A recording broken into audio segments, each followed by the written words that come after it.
I'm Coach Schumann. I couldn't believe I'm being faced. I got to back myself up here. Coach Schumann here, Prospect Podcast. I'm like, good God, I don't want to scare everybody. We're here at the Prospect Podcast. I have, as always, to my left, Coach D. And we have our fantastic guest today, Coach Michael Vannucci of the Long Island Wide Receiver Academy. So we're really excited to talk to him. And a little backdrop, me and Derek, like we combed it, or not just because we coach kids, but just because we're junkies of football, comb the internet and like there's so many new kind of trends and stuff that we see within wide receiver training, and some of it we have major questions about, and so we have a fantastic guest who really trains a lot of great athletes. When I watch his social media, I really like a lot of the stuff he's doing. And he's quick as hell, by the way, also. And it always helps those guys. Those guys that can kind of demonstrate still, those guys are long gone.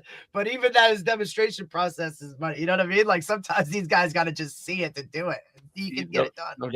No doubt. So, but yeah, really great to talk to him. And it's a topic I think that a lot, because obviously the passing game has become such a big thing at all levels. And so you got so many kids wanting to play wide receiver, and probably one of the easiest things to do is grab some guy and start filming and teaching route, and whether you know it or don't. And it's one of the easiest things to do, right? Like, there are good and bad quarterback coaches, but like if you really don't know anything about quarterback play at all, you can't just go out there and start, trying to instruct the kid on throwing, right? So, but wide receiver, like a guy who played a little bit of wide receiver in his backyard, and all of a sudden he's got like a whole business on it, and that's why we have Michael on with us today, because he really, really teaches the wide receiver position at incredibly high level. He's as modern as they come, but doing things from, what I've seen, really from a body type standpoint and technique standpoint, really the way that kind of I think about it, and more the way that I think about wide receiver play. But he's going to clear a lot of stuff up for us today too. So without further ado, let's get Coach Vannucci on here. Welcome to the podcast. Hey guys, how you doing? I'm excited to be here. Like I was saying before, like I love talking about wide out play and football in general. I'll never say no to a conversation about either of the two. Just a little bit about myself. I grew up in Long Island, New York. I went to Plain Edge High School and played for a legendary coach there, Coach Rob Shaver. Played small Division III ball and was fortunate enough to go play professionally in Europe for 3 years, which was probably one of the best experiences of my life, which I'm sure we can get into later in the podcast. And then I came home and was getting my phys ed degree, got my phys ed degree because I originally had my exercise science degree. And while I was doing so, I started training receivers, commuting to New Jersey to get my degree, coming home, training receivers at night, and fell in love with it and was doing it really for not much money.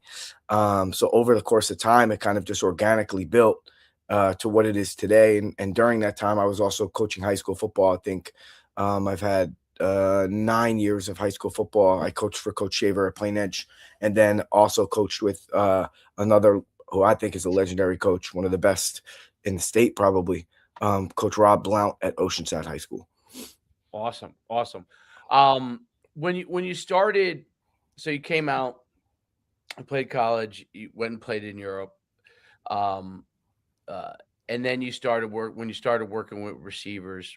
Like, kind of what was the thought process of kind of how you started to figure out how you were going to develop the play that you wanted to start to teach wide receivers? How did you kind of start to construct that?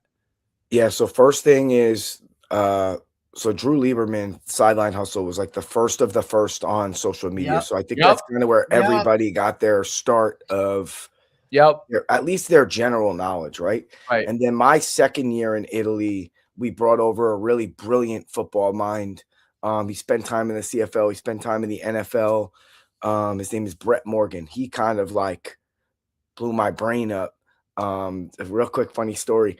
He says, meet me down at the restaurant. This was like the year before when he was like seeing if he wanted to take the job. So my wife and I went. I was like, babe, I'm going to talk to Coach Brett for a couple of minutes, and then we'll get some dinner. Well, the talk with Coach Brett took about 3 hours, and we were demonstrating in the restaurant. And I was like, okay, I like this guy. But he kind of broadened my horizon to the wideout position, because the reality of it is, like, position coaching's hit or miss at every level. And at the college and pro levels, like, it's hard. The time that they're allotted, it's hard to develop. It's hard to develop. And now more than ever, it's like, oh, you can't do it. We're getting somebody who can, because a lot of it is scheme based. They have restrictions on the hours with the kids, so it's really hard to develop. So I didn't really get much development in college. I kind of got better as a receiver after college as my knowledge grew, and then I got to spend some time with Coach Brett.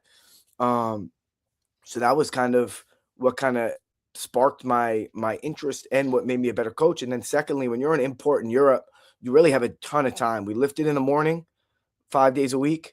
We practiced 2 nights a week. I stumbled upon NFL Game Pass, and I legitimately was watching all 22, about 6 to 8 games a day. Mostly mostly Julio. I watched a ton of Julio Jones, but I was watching everybody about 6 to 8 games a day. I was creating route cutups, and that kind of built our huddle library. We've got like 2,000 routes tagged, because I was just watching nonstop. Like, I was legitimately watching 4 or 5 hours a day of wideout play, and I kind of just found commonalities between the best guys, and was like, okay, that makes sense. Okay, that makes sense. And then I was able to have a group of kids at home that I was really just like trial running it with, and that's kind of how it all started. I think that first of all, Drew does a great job. Obviously, still has a few pro clients. I think he originally started with Sanu. He's killing it right now. He's the best. And he started with Sanu, so and then obviously Sanu went on to play in the NFL, and then obviously picked up guys there, from that point forward, and he's focused on the highest level with all that. And I think what's really interesting is, you talked about how you watched all the film on wide receiver play, and you talked to a guy who, who you sat down with that really like helped, open your eyes to some of the things of wide receiver play. I think those are really great ways to begin the game. Obviously, you coached as well in high school, so you could see what kind of goes on from a development standpoint or lack thereof, right? And so you start to kind of build a background. And what's interesting is, like, for me, and I'm sure Derek will talk about this too, is that over the years, like, I coached high school football for 20 years. And when I played in college at UConn, what wide receivers did back then, what they do, what they did in the 2000s, what they did in the 2010s, and what they do now, all is slightly like evolved in different ways. Obviously, part of it is because as a receiver, as the defenses evolve, the style of play from the DBs evolve, then you have to evolve as a receiver, right? And your style of play. So it's really interesting to see how all this happens.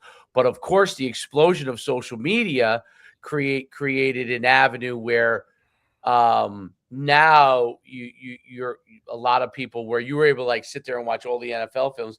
People are just grabbing stuff from everywhere, and some of it might be phenomenal, some of it might be terrible, right? And everything in between. So it's important to really like learn and obviously test it out with the athletes in a safer environment when you're working with them, and start to see.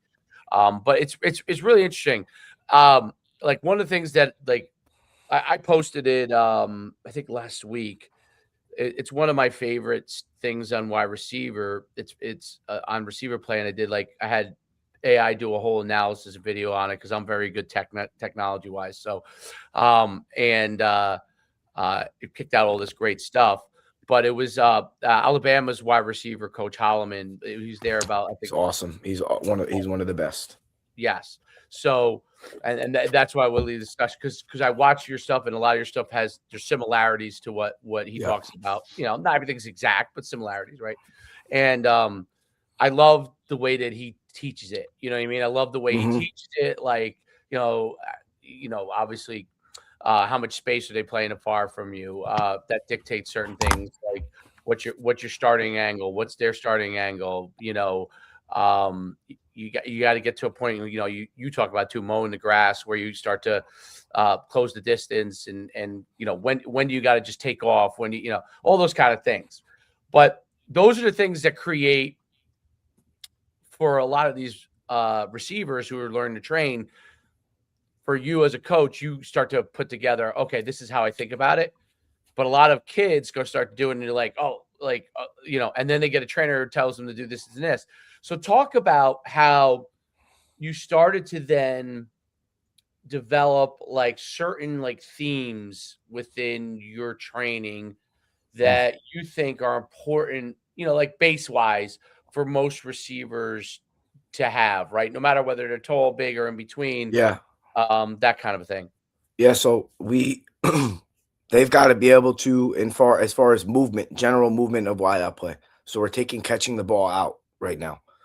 They got to be able to decelerate at full speed.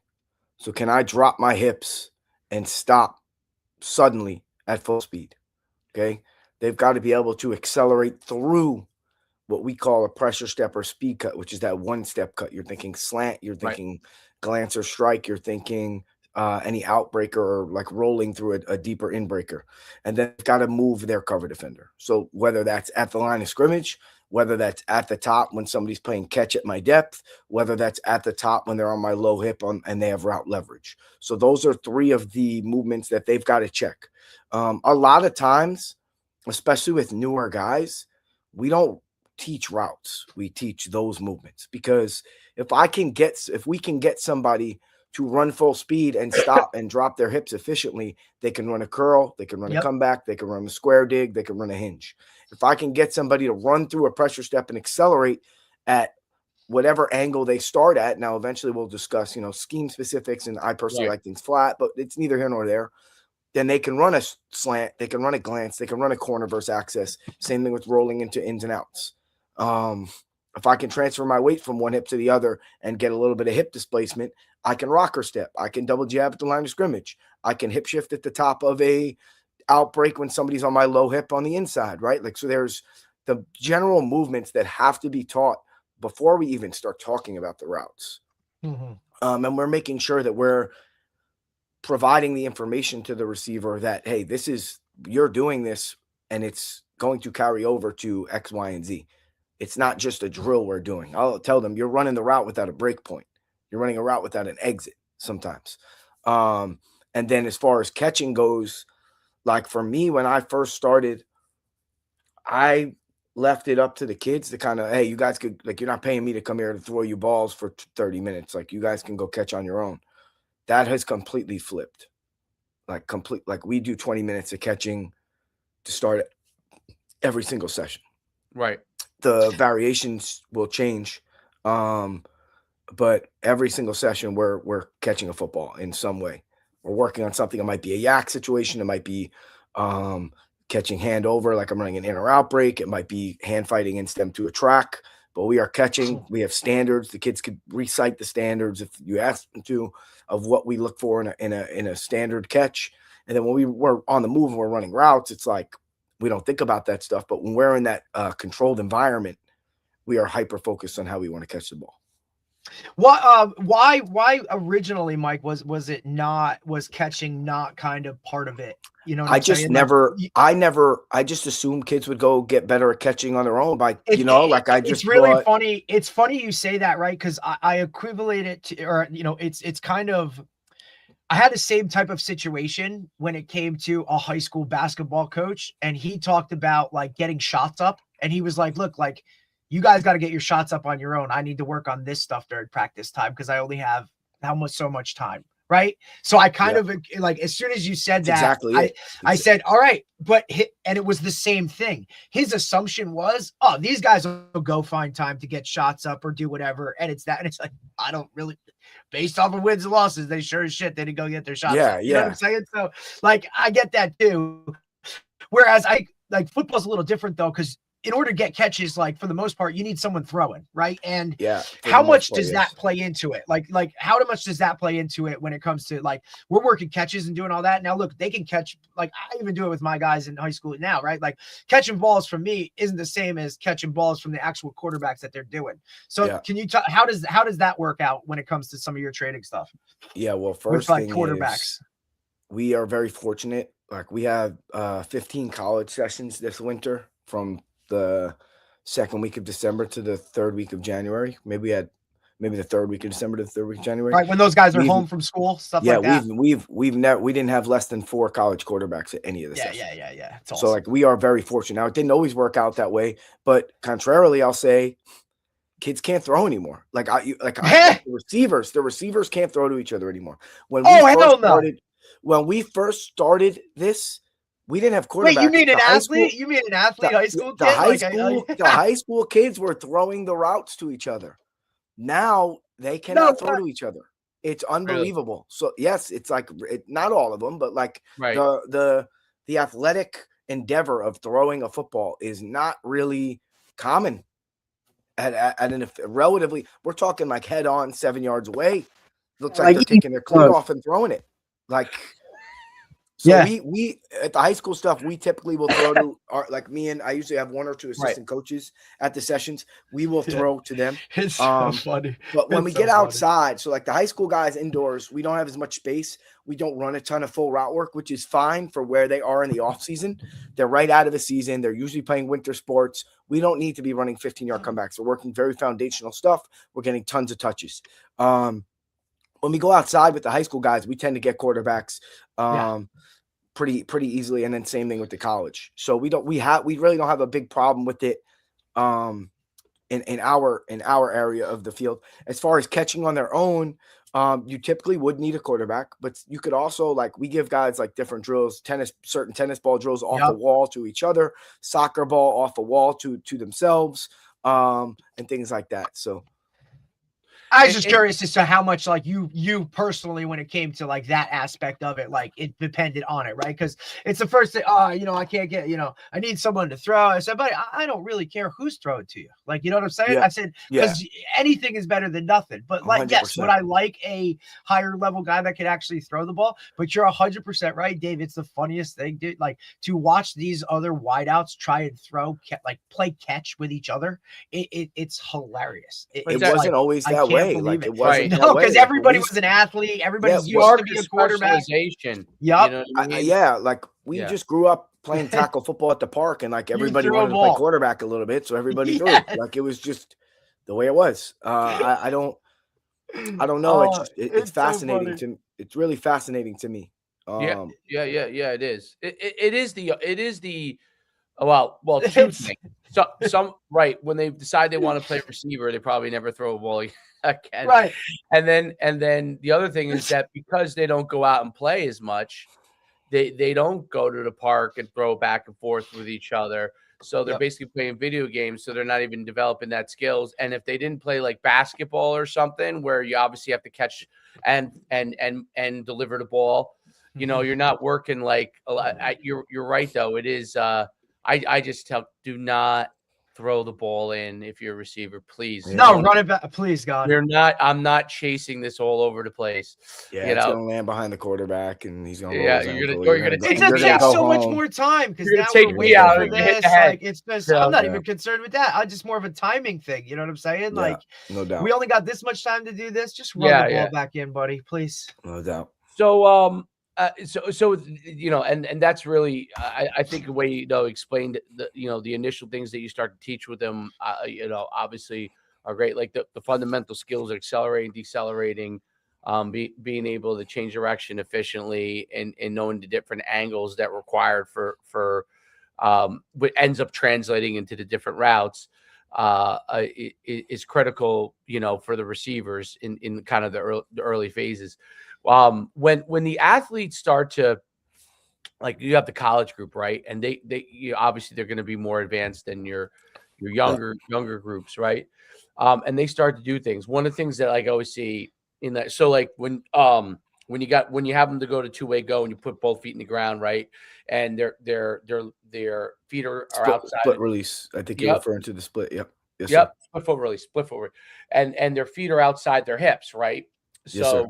And one of the things I think you teach it real well, I mean, I got it from Holloman, like, right. He wants them, outside hips, but he doesn't want them like where you're in a displacement angle for your hips, right? Where it becomes dangerous. One of the things that I notice that I see when I see a lot of wide receivers coaches, and I'm curious about it because I see it so much that I'm like, am I wrong or something? I see so many times where I see people are getting their knees and their hips displaced, meaning way outside of their frame, not slightly outside of their frame, or maybe a little more than slightly because of the movement requires it, but actually teaching over hip displacement and knee displacement. And it's one of the things that I came, first I always was like, this is just crazy ridiculous. But then I'm like, is this something that's actually being taught? Is this something that's important to be taught? But when my thought process always is, from a movement standpoint, it looks to me that we start to train our athletes to put themselves in angles that when they get out in the field and it's unpredictable, that they get even more displaced and could cause injury, which I've noticed that when I watch a lot of the wide receivers in the NFL, every time I see them most of the time when they get an injury, it's usually when they're overly displaced, an ACL, like their leg is way outside their frame. Other than obviously a force-based injury, right? Yeah. But when it's not a force-based. So talk about that, because there's a lot of confusion about what is okay, what is not. Does it start to change how your body moves over time?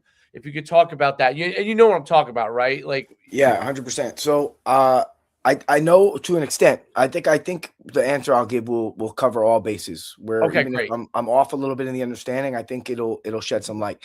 So the first thing is, in order to push laterally or move laterally, the foot has to be slightly outside of the hip. Okay, if the foot is directly underneath the hip, it's optimal to go up, and it's optimal to broad jump. Okay, so if I want to push laterally, I'm releasing from the line of scrimmage. I'm attacking in some type of angle. We like to tell guys attack in V's, getting width and depth simultaneously. The foot needs to be slightly outside of the hip. But there is a point of diminishing returns, right? There's bandwidth for every player. I don't have protractors out, and we're not measuring these things. It's just kind of something, you use with your coach's eye and hope that you've had the time and resources to develop that coach's eye. As far as the displacement goes, if I'm trying to move a human being, I have to move. So if I'm trying to displace them, they have to be displaced. I mean, I have to be displaced rather, right? If I'm staying in my bubble, we like to say, if I'm staying in my Madden circle, he never has to leave. Okay. The issue that people I think have with that is, in order for me to displace somebody, if I'm working like a jab or a hip shift or something to my left to move them to their right, that's coming from my opposite foot. So if I want to move to my left, I'm pushing my body there with my right. That way, when I get my body to the left, my foot, hip, and shoulder are all going there together. Got it. That way I'm loaded through the hip. It's not really through my knee. It's a more powerful position. Does that make sense? That makes perfect sense, right? And the reason why I say it is because some of the stuff where people have the knee, the ankles way outside, knees way inside, if you know what I'm saying, and they're changing direction where it seems like that's the weakest point, that if you made contact with somebody at that point, it would be if you're getting contacted disaster. If you're getting contacted there, you're in a little bit of trouble. It's less dangerous when you're at the line, where it's less like somebody's going to roll up on you. I think as long as it's more of like it's coming from like hip internal rotation than just like straight up, just like knee valgus collapsing. I think those are two totally different movements. And how about, does that make sense? Yeah, well, what's funny. That's where your exercise science background comes in, Mike. You know what I'm saying? Like, now you can actually look and explain to wideouts. Like, we are getting down to the nitty gritty here of actually these like physiological structure of like your knee, your ankles, your hips, and how all of this aligns to that. You need to do this in order to make this happen at this rate, right? You know what I'm saying? And keep you safe. Yeah, and I think the art of coaching it is like the reality of it is like 99.9 of the wideouts don't really care if they don't give a shit. They don't give a shit if I'm saying knee. They don't want to hear knee valgus and hip internal rotation. It's how when we're able to identify it, how can I present to them that we need to do this versus that? 100%. Or can I identify it and relay that message in a digestible fashion? Right? It's a great way to put it. Like they need to understand this shit. Otherwise, it's squirrels. You know what I'm saying?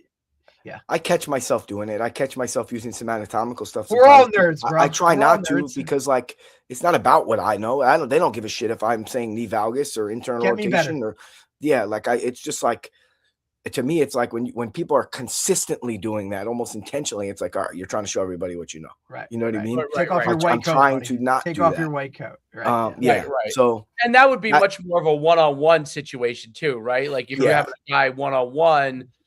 I think the way we teach the guy more one. But I think the higher level, Dave, you know what I'm saying? Like his college group, like they want to know these intricacies. And I love the point you brought up first, like about the amount of time that actual coaches have to develop these types of skills, release like all of this, like individual receiver work. Like what do you get in an individual period? 5 minutes, 10 minutes? Like it is nothing in the grand scheme of how to actually be at the level that you want to be. You know what I'm saying? I think that's why so many high school guys get all caught up in this because there's just so much to work on. And at the same time, you're trying to teach install and scheme and bigger picture.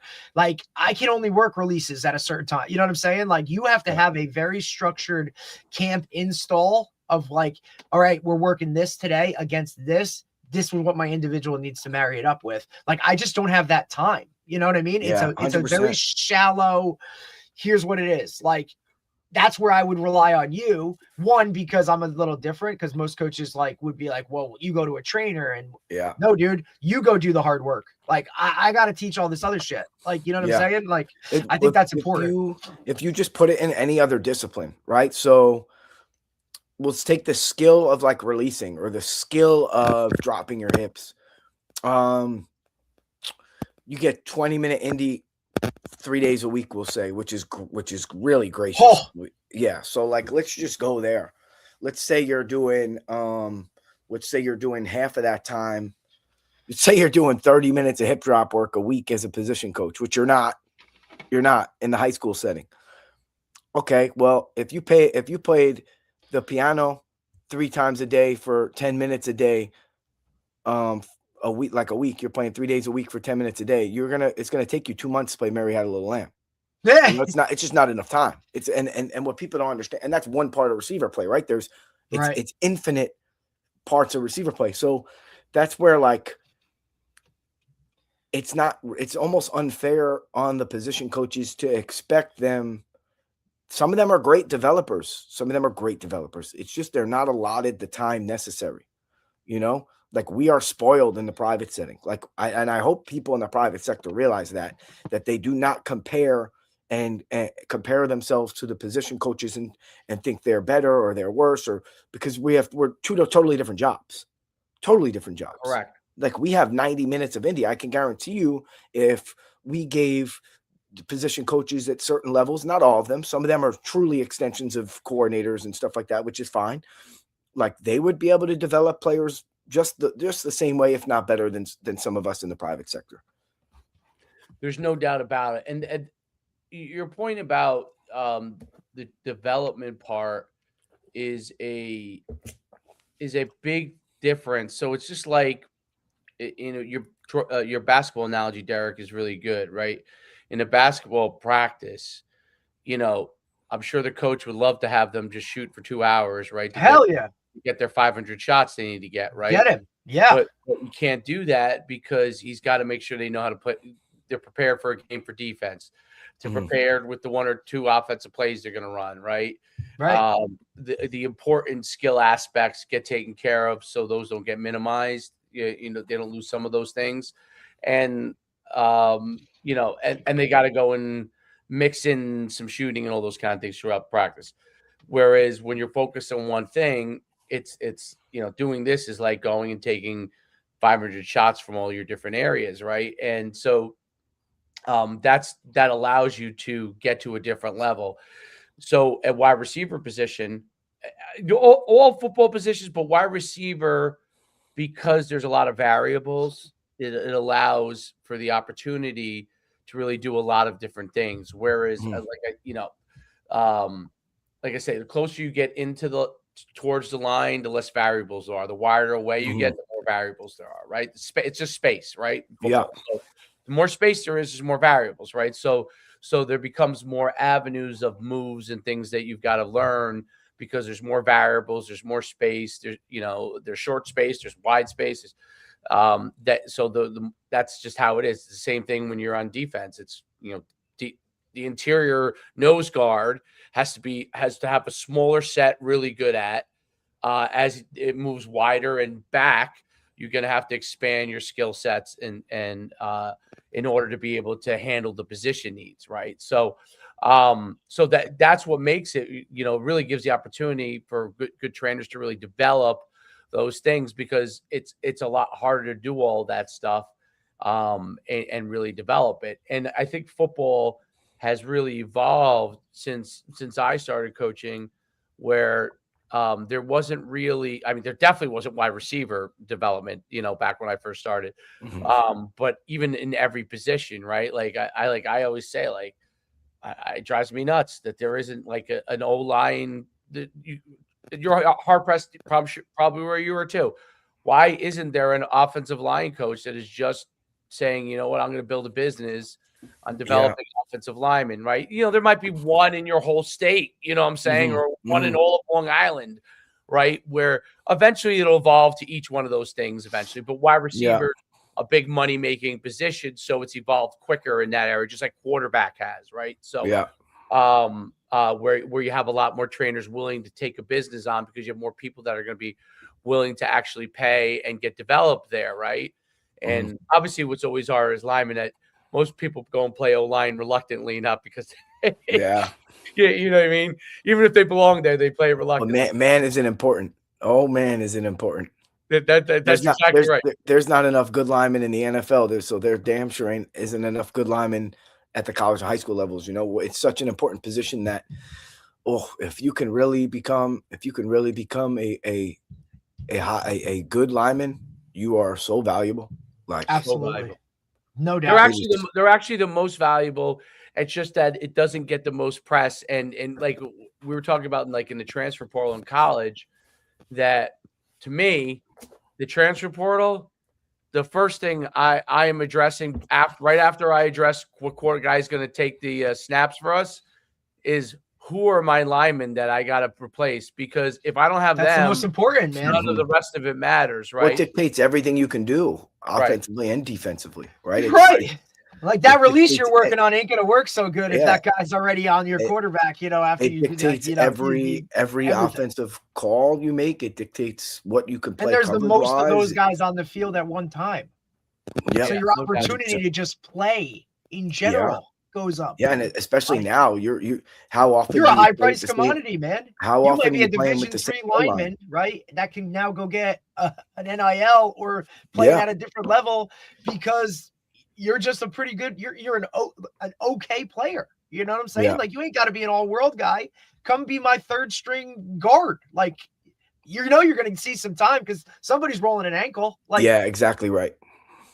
So when you go and we talked about the releases, and when you go and start to develop guys from a route standpoint and their skill standpoint, and then when they're actually into movement part, what part of like your training do you feel like when you start to kind of, there's at the line, which is important part, especially obviously if they're playing man, what their release is going to be.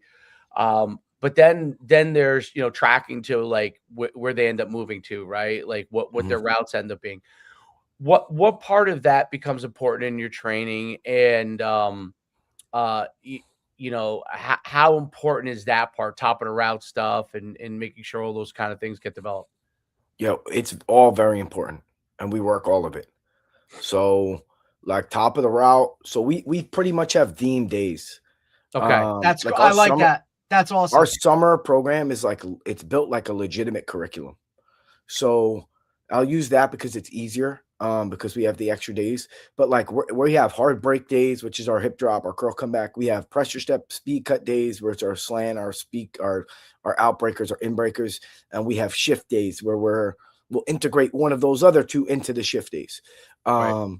So we kind of will make sure we're hitting everything. So for example, our summer looks like this. Our summer program is, well, it starts out Mondays are like yak catching, a little bit of release work, because after the guys are home for a period of time, we start doing college one-on-ones every Sunday. So we get a group of DBs that we've been really fortunate to have.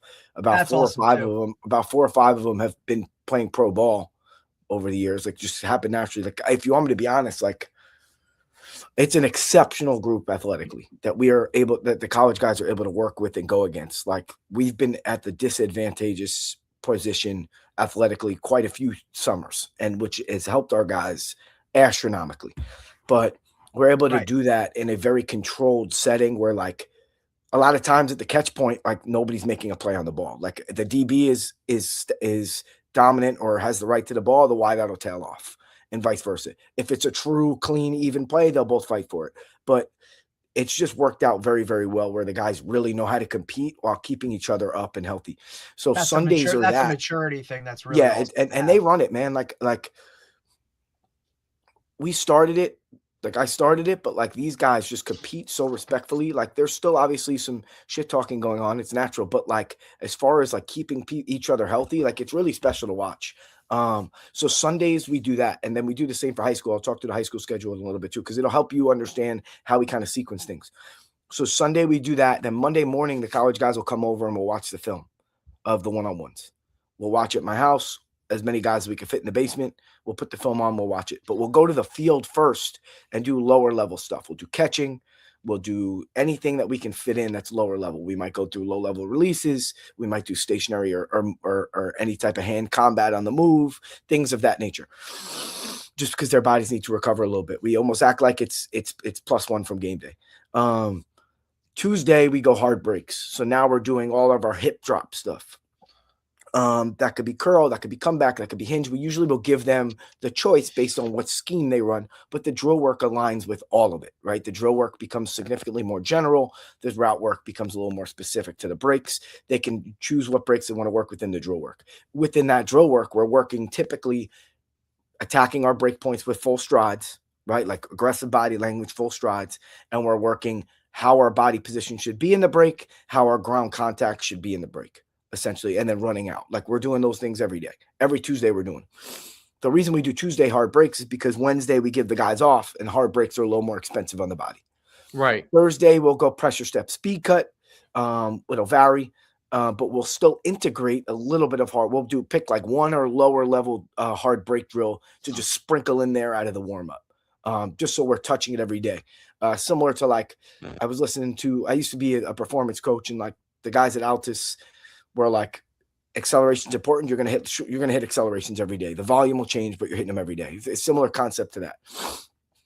So we'll speed cut, pressure step, and then Friday will be more releases and hip shift stuff. We might do specific separation tools. All right, we got a guy catch at 5. We are running a basic. If he's on my high hip, low hip, or whatever, this is how you win. And then we'll put them through like an 85% drill where they have to react to make a decision at the top. So these are all things that we're doing. Saturday they have off. Sunday we have one-on-ones.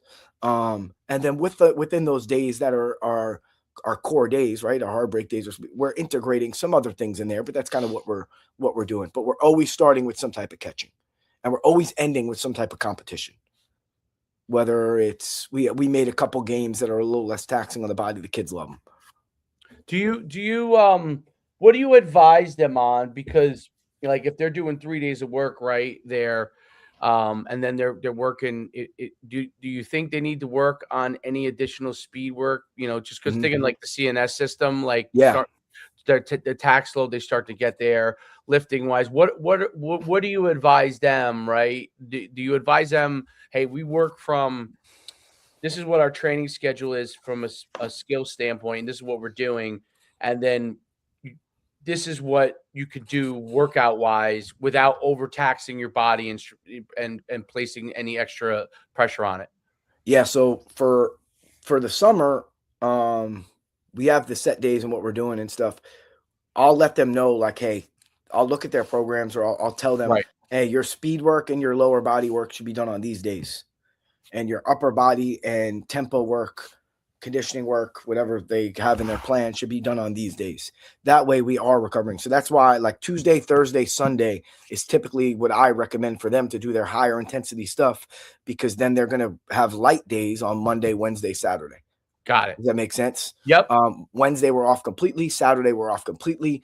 And Monday is a really low level day. And then the other side of that is we've kind of built a really good relationship with these kids where, like, there's an open, like, fully transparent, like, and I can almost tell a lot of them now because we work with them for a period of time. Like, I know when something's off, right? There's something's off, whether their nervous system's fried or something's a little tight.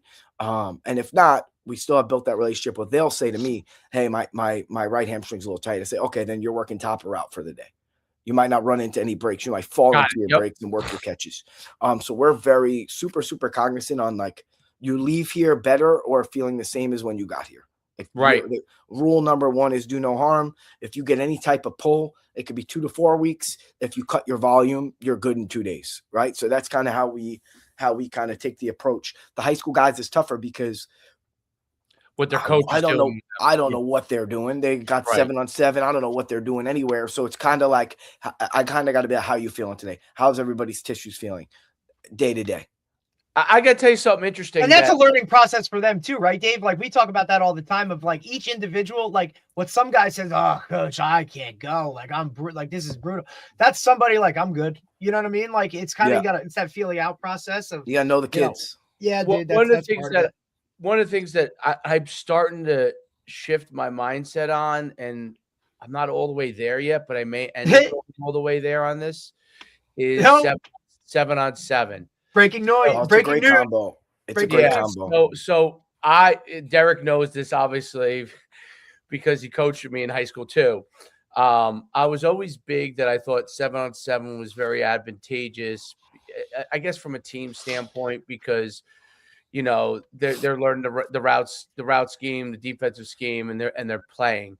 But over the last couple of years, because they do so many tournaments and stuff, one of the and I found that it's becoming harder for them, because if they go play a tournament, they really need a couple of days off, right? 100%.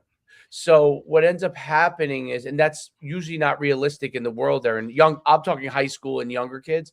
So, because they're going to go play, I don't know, basketball the next day, you know what I mean? Mm-hmm. And so, or running the track meet or something. And so what ends up happening is I feel like they start to overtax the body. And one of the things I'm not all the way there yet. I'm, like, kind of trying to figure this out. I'm, like, looking at all the different things and seeing, but I'm starting to get to a point where I'm almost a bigger proponent, and I may end up shifting my own stuff that we do, because we have our own club, 7-on-7 club, and we run tournaments. But I'm almost in the mindset that they'd be better off with, like, a couple of league games each week versus playing in these tournaments, because it's a little more controllable variable. I know how much tax level they're going to be. Like, I know they play 2 games. This is kind of the tax level that they'll go through, and that's it, right? And then next week we know that. Whereas you go in a tournament, they can play 2-3 days. They could end up playing, like, 8-9 games, right? And it's almost like it's almost diminishing returns, like we talked about with, like, early, right? When you get to diminishing returns, now I get the whole point of, obviously, you got to learn scheme all thing, but, like, does 8 games worth of it really make that big of a difference, right? It's 2 games get you where you need to be, and are you better off with training during the week, right? Training to develop your skill sets in those areas, to be able to. I'm curious if you have you even thought about that? Because I started seeing it, and I'm like, wow, they're playing. It's almost becoming like when you're on the AU basketball team and you reel off 10 games in 2 days. It's like, oh my God, well, you want them to go get 500 shots every single day, but they just played Saturday and Sunday basketball and for 10 games. I mean, they're not going to pick up a bat. They shouldn't even move for 2 more days. You know what I mean? So Yeah. talk about like, am I kind of thinking almost like in the long-term development standpoint, that may be the way that they end up having to start going? I think 7-on-7 is a very valuable tool that every team does every year, right? If it wasn't valuable, teams wouldn't be doing it in practice. Right. I think that it's beneficial for some kids where other kids might benefit more from training, right? Like if there's a kid who's like he's in his shell a little bit, he's not really super competitive. Well, let's throw him in the fire, and like you don't have a choice because some of those tournaments get chippy, they get chopped. Like I think a kid like that could benefit from it. There have been kids we work with that like, hey, maybe this winter you just kind of train. And other kids were like, all right, you could benefit from it. The gripes I have are the time of the year. Like these kids just got out of football season. Like if you're going to be this, if you don't put the time into speed work, strength work, and skill work, you're going to be the same player for the most part. You can improve a little bit, but you're going to be the same. You can be the same player next year that you were this year if all you do is 7-on-7. Correct. Okay? And let's liken it to this. A good game for a receiver, you get the ball thrown to you 6 times in 7-on-7. It's not enough reps.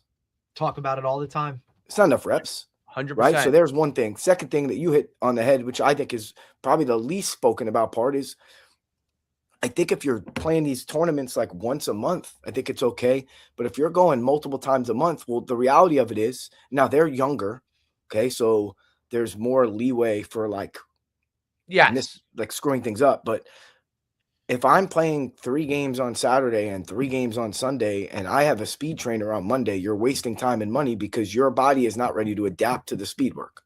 Period. End of story. Whether your body feels it or not, your nervous system is not ready to adapt to the training a day after playing 6 games in 4 days. Now, would you say Wednesday that week, Thursday that week, or what about even like a Thursday, Friday leading into a weekend of 6 games?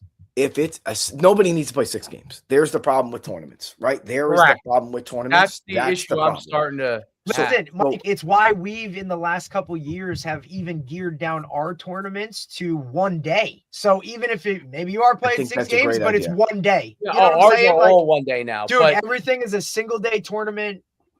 Rarely. But I still, even though we run them, right? And I'm just because I run them and we have a club, and I'm kind of seeing like we've had some of our teams have done really well. And when our teams, losing the first round, they play 3-4 games. It's probably not a huge deal, right?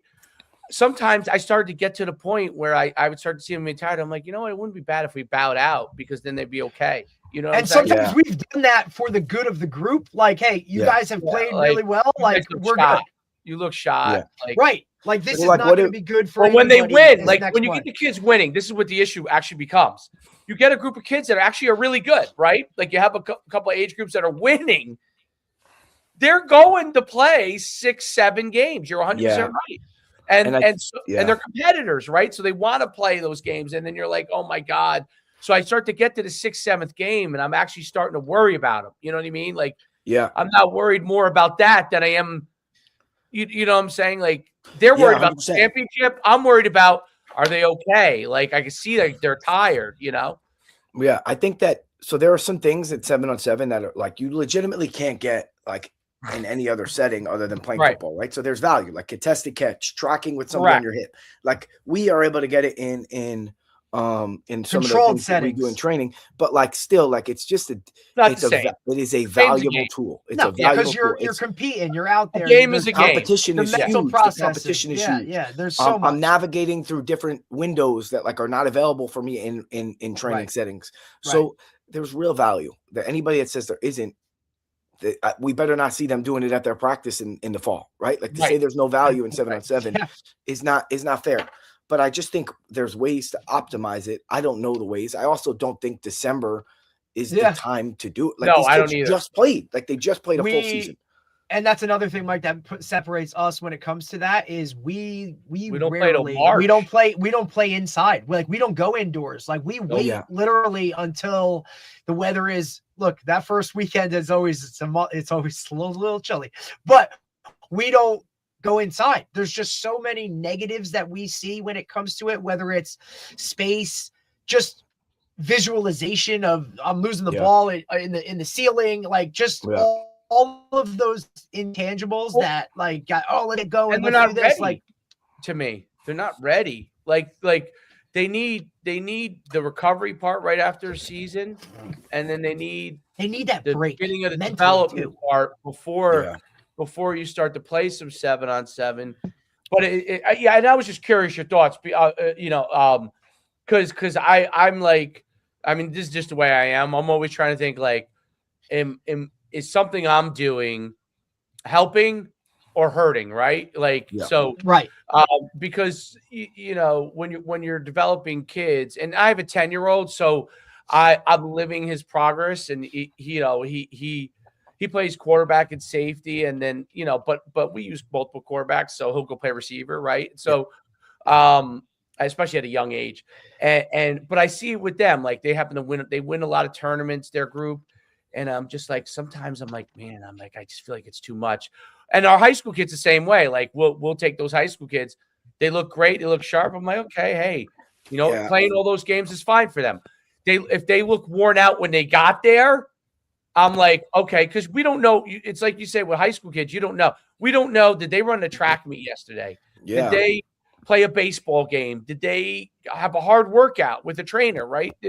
I don't know all that. But as soon as I see them, like they're there and they're like, I'm like, hey, just play the best you can. Don't worry about trying to win. And I can sometimes I see their eyes like, okay, great. You know what I mean? Like it's not you. I want them to go compete, but like I don't want you going out there. It's never worth. And we'd say this to them all the time. You run a track meet the day before, right? And you're taxed. Hey man, it's not worth coming to 7-on-7. 100%. They should not be. If somebody runs a track meet, they should be shut down. Shut down, right? Yeah, it's not worth it. So and these are the things, because you know what, they feel pressure, and of course you see it firsthand. Yeah. They see pressure to be recruited. To not that 7-on-7 doesn't do anything recruiting, but they think that if they feel it though, I understand. They feel it. You know what I'm saying? They feel it. It's not. I always say it's not the reality of what we see it as. It's what the reality that they see it as. That we have to address. Like you're constantly like, hey man, this isn't like, we tell people now, like, listen, like it drives me nuts when guys in the old days, early 2010s, there was some stuff recruiting wise that you could do 7-on-7.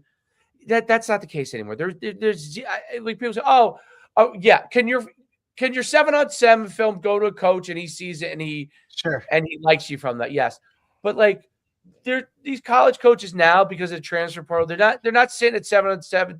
There's not some liaison sitting at a 7-on-7 tournament looking for a kid. They don't need to do that anymore. They don't need to do that. There's nothing. They're going to post it anyway. None of those kids are going to be recruited at that level. I hate to say that, other than we know who those kids are that are, okay? Yeah, like you'll know, because they'll walk right out and you'll know what they look like. And okay. Yeah. You'll know who that guy is, right? The rest of them, they could be Division I players, but the rest of them are in a completely different boat. And that's a different situation. So I would say, like, don't look at this is a competition thing. I've gone all to this is a competition and getting better thing. It is not. Stop thinking about it as a recruiting. If you think that going to national tournaments all over the country, okay, because you're hoping for that to get you recruited, you're wasting a lot of time and a lot of money. Because that's 3 days. You could be with a trainer on Tuesday. Spend that money on the trainer. That's going to get you better. Well, here's the best part about it, right? So here's the best part about the whole thing. The way college football works recruiting wise now is you're going to have to go run a time based on your anthropometrics. Correct. So the number one like priority should be speed work. Like it's your MPH. Now, do I think that correlates to being a better football player all the time? Absolutely not. But the landscape of what it is they cannot recruit you if you don't fit the parameters. So Great point. We've done this. Like I've told kids, I don't want to see you till March. You need to sprint. You need to lift. Like, do not come see me till March. Like you've trained with us for a year and a half already. You can run. You can do all the foundation. Other piece. You can do all that foundational stuff. It doesn't matter how many one-on-one reps you win at XYZ's camp if you don't run the time they want. So to me, like that should you end your season we end in like November here in Long Island. Yeah, we're listen, New York and Jersey are like very comparable, but we talk across the nation to a lot of guys whose calendars are similar and different, right? That's what's great about this, Mike, is like we're touching on national guys here. So yeah, like end of November, go ahead. Yeah, so for me, now this is where like guys that are just already like they're naturally gonna run the time that needs to be run, like they have a little more leeway in what they want to do. I count the off season the same way as the school does here. It's winter, which is from the end of football season to the spring, like daylight savings. Then it's daylight savings until summer, and then it's summer till camp. So that winter, that first block out of the season, like for most guys, should be speed and strength, and then skill work sprinkled in, and then it's a sliding scale. The closer I get to the season, the more that the skill work goes up and maybe the strength work goes up, but you can really vertically integrate all of them. Like there's no reason you can't speed, strength, and skill everything, right? So I just think that people are missing the forest from the trees and like what they're doing it with their off seasons. Now, if we were in a perfect world, 7-on-7 would be in the spring, and it would be why not like a winter basketball league with your high school, but it's just 7-on-7 with your football team. Correct. So now you're playing local teams. I think that would be great. Now, this is not to like. You know who does? I have some Illinois many years ago started it, and because of their rules, it had to be like I don't know. It had to be a dad, coaching the team or whatever. Which I think is cool. Which I think is really a cool thing. Yep. It was a dad. Now you get people in the community involved, like super involved. Or use your middle school coaches or somebody of that liaison, right? Maybe somebody that like run, are you freshman? This is not. Illinois did it, and it was very successful. They did it at this big dome place, and each week they would play. I think it was 2 games, maybe. It's great. And it was part of a league. And then Georgia adopted it, but it's with clubs. They have a club version, and then they have a kind of like what they would call like a high school teams version. They have both. So I think that's a great idea. And this is not to just like talk down on 7-on-7. I think it's a great tool. I think there are some organizations that are doing a fantastic job. Some of my close friends run 7-on-7 teams out here. And like, I just think that there's more ways to optimize it. We spoke about some of them. The problem is like, we don't know who's really in it for the development and who's trying to make money, right? So like that's the problem. Who's looking to pound their chest and say I have the best team? I think it's even more pound their chest than make money because I can't imagine these guys are making too much money. But yeah, I have no idea. Look, Dave's been in it a long time. I've been in it with him for as long as they like. Look, we run the gamut when it comes to it. We've been doing it, and we do it like all ages. Like we start our club team at like 8, right, and we go all the way up to 18, right. So we see the whole like. But I mean, there are so many like we won't go to certain tournaments because so and so is running it. Like we're not doing it. You know what I mean? Like you learn the landscape of it. Yeah, 100%. And look, and it's why obviously it's ours. So it's why a lot of like we never have problems filling tournaments because guys understand how we go about it, the approach, what it is, why we're really there, right? And we will take those teams or those organizations based off of that because it's about the development, because it's about, the kids are first, right? This isn't a marketing thing or a money-making thing or like whatever. We understand all of that and have done it long enough that our approach is different than others. And hopefully that's make some money so we can keep surviving. But yeah, at least as long as the referees get paid, we're good. The key is the objective is not to have 150 tournaments, 150 teams at a tournament where it becomes chaos, right? And becomes like it really just becomes everybody shooting their mouth off and that kind of a thing. Yeah. I think it gets a bad rap. Like I think like for every bad social media post of 7-on-7, like there's a lot of good tournaments, right? Absolutely. You're right. It definitely gets. But we always focus on the bullshit. Yeah, because it's outrageous. So like people love outrageous. You know what I mean? Of course, of But course. I think that there's I'm sure your best posts are when you're showing something that's extreme, right? yeah, and like people comment crazy stuff on it, and like I'm like, all right, we finally made it when we got guy from the woodworks coming out of nowhere Yes. talking about nothing. Right. But yeah, so I think that there's some good. I think that there's some bad. I think that it could be optimized a little better. I don't think it's going anywhere. I just think that kids should really think about what they're trying to get out of the off season, like individually. Like Right. I think it can benefit some kids more than others. There are some good programs out here by me. I'm just not a fan of what part of the off season it's run on personally. And my friends will tell you that my friends know that my friends that run programs know I feel this way. Right. But I don't talk. I'm not like talking down on it to No. people. Like it's just I think that there's some better things that most kids could be doing at that stage of the off season. Is pretty much all it is. What we're learning, and you have that background from a physiological standpoint and exercise phys standpoint,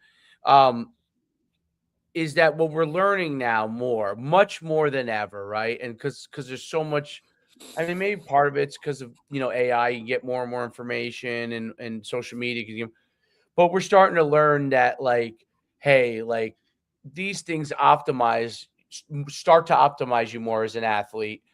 And these things, if you go over the top, can actually help you go in the opposite direction, right?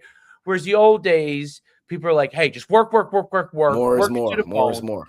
More is more is more, right? And so what we're starting to learn, and any good coach obviously should be researching things for themselves because they could find, okay, this is more optimized to get the most out of the athlete, and to help them be healthier, right? At the same time, right? Because I think that's an important thing. I do want to ask you, so because I'm curious about this, the receiver position. Mhm. Like what are there things that you think based off of different guys' sizes, right? Like big tall receiver, a shorter quick receiver, based off their sizes, are there certain things like releases and moves and things that you think are better for certain kind of body types? That's the best word. Body Yeah. types that are up. And I'm curious because I see and like and excuse my ignorance because I haven't watched every single video of yours, but like I see some A lot other of videos, other guys that like teach no matter who they are, big, tall, and in between, like same stuff, right? And then there are other guys that say, hey, this size of a body should do this, or this. This size body is better. This. Is that something that you look at? Yeah. So we teach things similarly. There's always bandwidths of what Okay. we consider to be acceptable. So, and it's not necessarily just like height, weight. Like we have some 6'6" guys that can really get in some positions that some 5'11" guys can't get into. Right.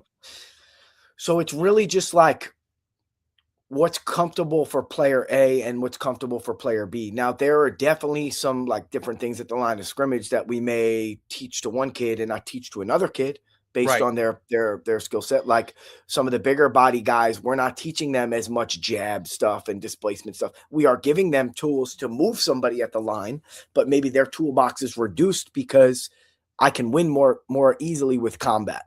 Right. So their release toolbox may be a little bit reduced, and they may have a tool that a smaller guy might not have. Right. So I have a bigger tight end. Like maybe my release is literally to step at you to dictate your hands, and I'll clear them because if you tell me you're going to punch me in the face on 3, 2, 1, I'm going to be able to clear it. I'm going to be able to avoid it. Well, if I step at you and I tell you to shoot your hands, I'm going to be able to clear it. I'm big and strong. So that's one example of like, hey, my release is literally to dictate and clear, whereas like a 5'5" guy or 5'7" guy or a 5'8" guy who weighs 170 pounds against a strong nickel is not working that, right? So that's one like really quick example. Another thing, like breakpoint positions. The 6'5" guy may, but more likely will not look the same as the 5'11" guy. But both of their hips do have to drop to an extent. Both of their chests have to come down to an extent, but they're not going to look exactly the same. Right? Maybe the smaller guy at the line of scrimmage is more comfortable shedding back versus chopping over the top to clear hands. Like, these are all things that we present them these tools, we present them these things, and they kind of organize with some advice and coaching what they want to do or what's more comfortable. That makes great sense. Really, really great sense. If to piggyback off that, Mike, when you have that group, do you teach them everything and then allow them to pick and choose what it is? Because I always tell the guys, like, hey man, like, I'm just getting, like, I know when you go back to your team, this is what you're going to use, or whatever it is, scheme wise, whatever, based off of what your coaches are going to tell you. I'm just giving you more tools to put in your toolbox so that you have them in your repertoire.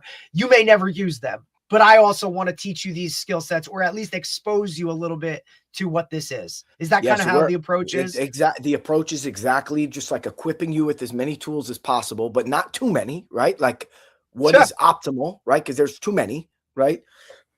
And then we try to do a really, really good job of explaining when, why, and how. Got it. Because if I teach you how to do a double jab or a double up, or I teach you how to do a stretch release, it doesn't matter how good you are at it if you don't use it at the appropriate time. If you have the best hammer in the world, you got the best hammer, you spent the most money on it, it's rated the best on Amazon, but you try and screw something into the wall with it, it's probably not going to work. Great hammer though, great tool, but you didn't use it the right way, right? So it's useless if it's not used in the proper time. So we try to make sure guys understand when, where, when, how, and why to use each tool. More importantly, which I thought you brought up a great point, which is one of the challenges that we run into, we have to make sure that what we are teaching is allowed in their system, which is probably the biggest part that I think gets missed by the private sector. Is like, it doesn't matter how much I know or how good this kid is at doing something if his OC will not allow him to do it. He does not like when he does it. Now, the better the kid, the more production the kid has, the more leeway he has. Of course. When we got freshmen who haven't played yet, it's really like, my OC doesn't like when I do this, then we won't do it. We're going to optimize what your OC likes you to do. Right. I'm not going to waste my time teaching you something or getting you good at something that when you're literally going to, and I tell the guys all the time, like, look, in a respect facet as well, like, do not be the guy that goes back to your high school team and says, 100%. Well, my trainer said 1,000%. that, because I've been on the other side of that as the high school guy, and the kid comes back and he's like, well, and I'm like, you don't want to blast him and be like, well, your trainer doesn't know shit. You know what I'm saying? And you just 100%. wasted $120 for God knows how many sessions. Like, I'm sorry.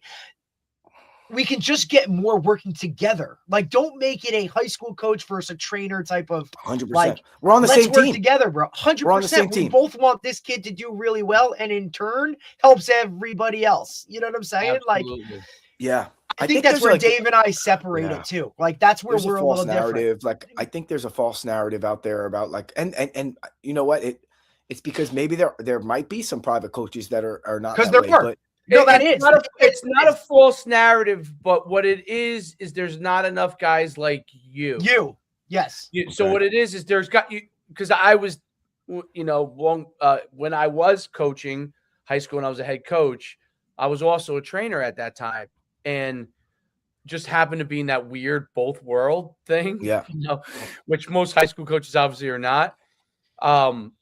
I would see, when kids would come back and say those things to me, and I'd be like, oh my God, like, that would be the last thing that I would ever want a coach to hear from one of the kids I work with, that my trainer said this, right? Like, because what happens is now he's going to go and say, don't go to this guy. And now, as a trainer, part of your business, obviously, in order for what you do really well to get out there, you got to have clients, right? So if you don't have clients, it doesn't matter how much you know, right? So the gospel doesn't get spread if you don't have more clients that could do the job really well. So that 100%, I think the way that you approach it is 100%. But there are, what is more of an advent now, and it's more to lower levels, like high school and below. There's so many clubs now, whether it's 7-on-7 or like an intermingling of the whole worlds.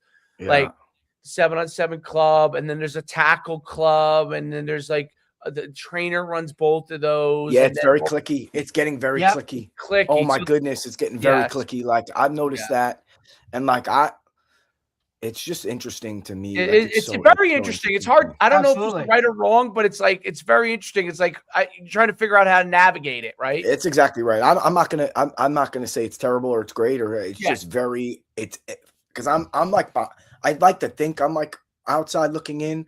I don't really want to be like attached to one program because we work with so many kids. I think that's smart. But people will freeze you out because of it. So, but I think it's smart because it makes you the expert at your craft, and there's a beauty to that. You know what I'm saying? Yeah. But there are guys that will freeze that out because then there'll be guys that'll be like, you know what, I'm going to be a wide receiver coach. I'm gonna have 97-on-7 teams. I'm gonna have a tackle team. I'm gonna have a flag team. I'm gonna have and then what happens is that ecosystem. It really is a business model thing. It really is like, do I want to be the wide receiver, the guy that any kid all the way up to college goes and says, this is who I go when I want to be great, like Lieberman was a good example of this. Yeah. Lieberman doesn't touch any of these other worlds, right? Like, he just wants the pro guys, and maybe he works with some younger guys too, but what you see mostly is the pro stuff. The pro guys to say, Lieberman is the guy, one of the guys that I will go to. He's the guy. He's the guy. He's the guy in the NFL offseason, in my opinion. There are some really good guys, but what he does a lot more on the field that I don't think people realize. I was able to spend some time with him, and we have a good relationship, and I'm very grateful for it. He does a lot, and he's the guy. But you're right, like he doesn't touch any other stuff. Like he is a trainer. He built his system. His system is all encompassing. It's similar to that of like Tim Grover, what he did for Michael Jordan, where like it's a one-stop shop. Now, he works closely with their performance coaches, and because you have to have like when you're working with the high-level guys, there's got to be a line of communication from performance to skill to this, because that's like a recipe or an order going back to the restaurant, and the guy who's making one part of the meal has no coordination to the guy who's making the steak. The guy who's making this has no coordination to the guy who's making that, and now you got the worst meal in history, right? Like they've got to be in line with each other, coordinated with each other to make sure everything is afloat. So I think that's what you said about being like, hey, I'm just a wide, like you want to get better at receiver play, like please, like you could come to me. Like all I want to do is coach wideouts. I honestly hate the business stuff.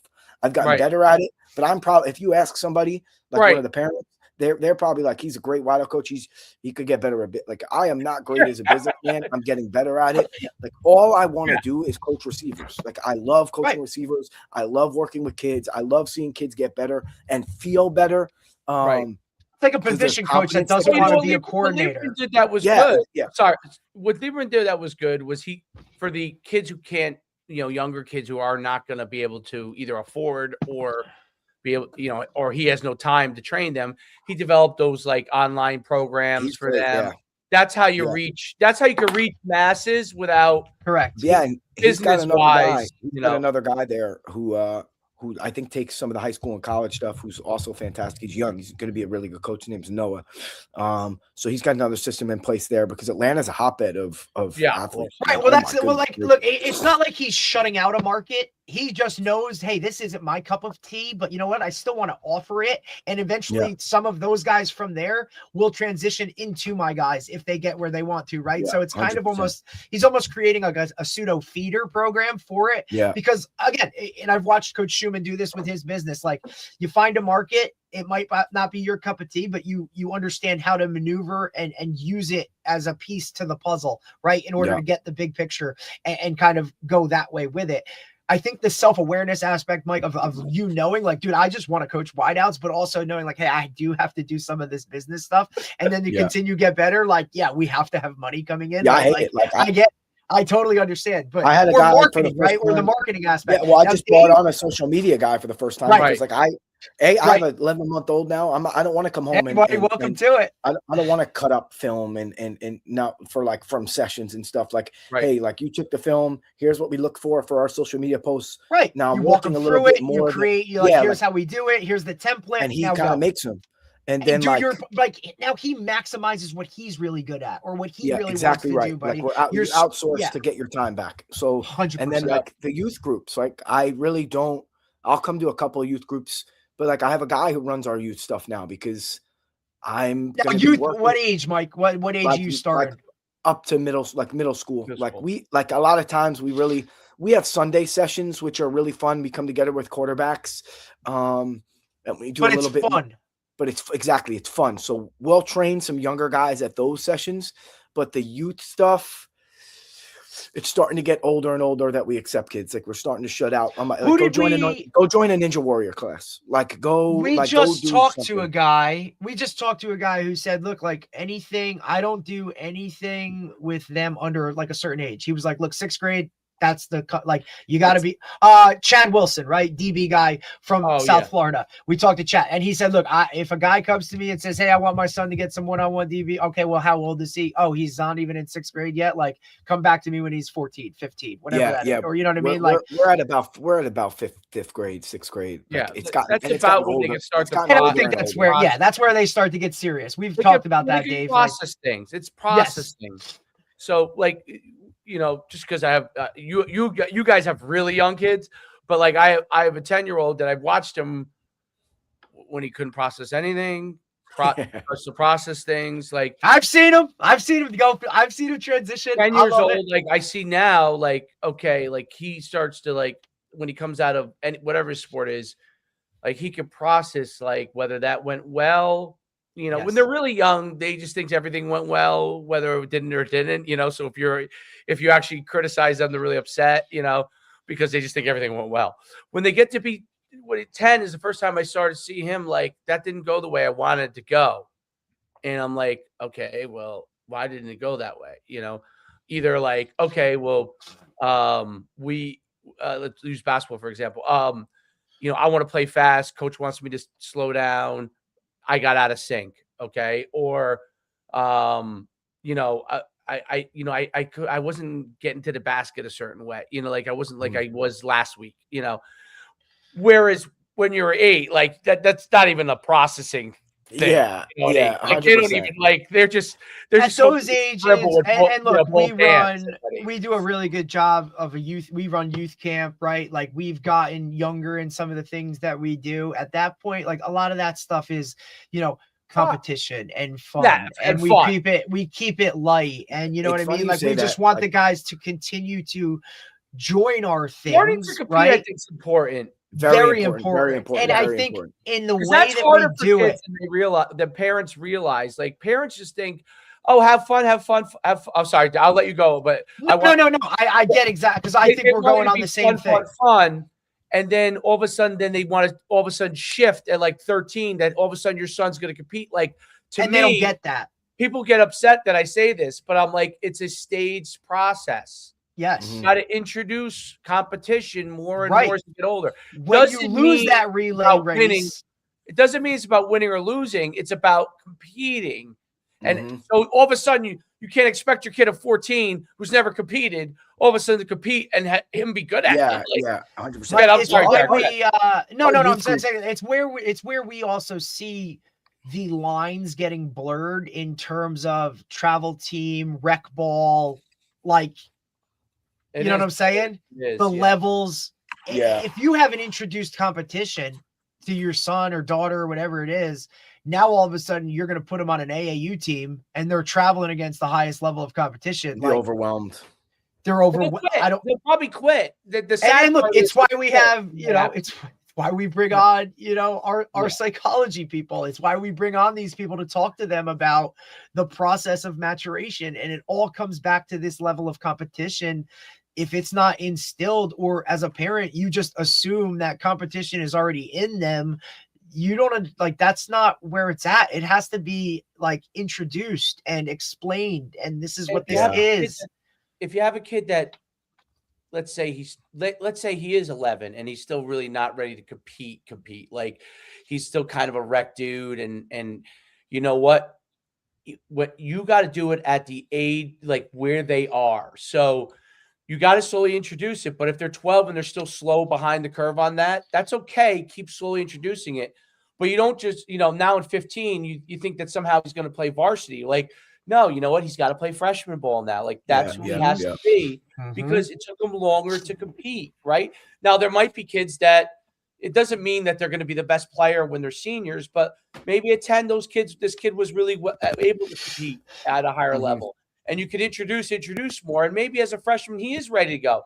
Now, it doesn't mean that both of them at 17 won't be at the same competition level. But you've got to know when you've got to stage it and you've got to introduce it and you've got to know how to react. They react to it. And I think that's where I think coaches like yourself, you see that because when you're training them, you could see how they compete in practice, right? Like, okay, he likes it. He doesn't, We try to integrate. We've come up with a selection of games that we'll play at the end of sessions to compete. Our youth groups, we start with a modified team handball as the warm up, and they're competing, and kids are getting tackled, like they love it. And we end with walk ball every single time. So we end with 3-on-3 walk ball because the space is a little confined. So we do 3-on-3 walk ball, and we do team handball to warm up, just getting them competing. There's value in both, the movement literacy and competition from team handball, and then walk ball. At that age, you're getting some contested catch work. It's basically what it is. The youth groups are basically phys ed football unit. To be honest with you, is really what it is. It's let's get them to do wide out stuff without kind of realizing they're doing wide out stuff. I heard we're playing small-sided games. Say that. Yes. I heard a guy say this is where he's like, the best coaches are the best brainwashers because they get guys to do shit they don't realize. You look at Indiana, hey, let's take this group of misfits and go win a national championship, and you guys can all do it. You know what I mean? It really is. And for those younger groups, you got to be creative, right? Because, the attention spans and just the whole organization, I have some guys that put their kids in these things at such a young age, just so hey, learn how to stand in a line. Yeah. Learn how to wait your turn. That stuff has to be taught. It's mostly assumed that it is what it is. You throw them into somebody or surround them with guys that have done some of this stuff. That might, like you said, Coach Drew, you just said, it might, that kid might never want to go back and do anything like that ever again because it was just so whoa. Yeah. The best day of the year for the high school guys that train with us is our first high school one-on-ones. Oh my goodness. Cause we do some live reps, modified live reps in training. But when we get the DBs down and some of these guys first time one-on-ones, their internal process speeds up. And it's so funny to see them trying to navigate through it. And it's just a great day because you get to see kids kind of feel a little defeated. Right. But they keep coming back and they get better. Nobody stays the same throughout the summer, because we do them weekly. So we have me and some of the coaches, we have these combos with the same kids whose first summer it is every year. We're listen, you're going to have a hard time. It's going to be okay. You're just going to keep coming back and keep working hard and you're going to get better through it. Same thing with the college ones, guys that do their first college one-on-ones in the summer, really have a hard time.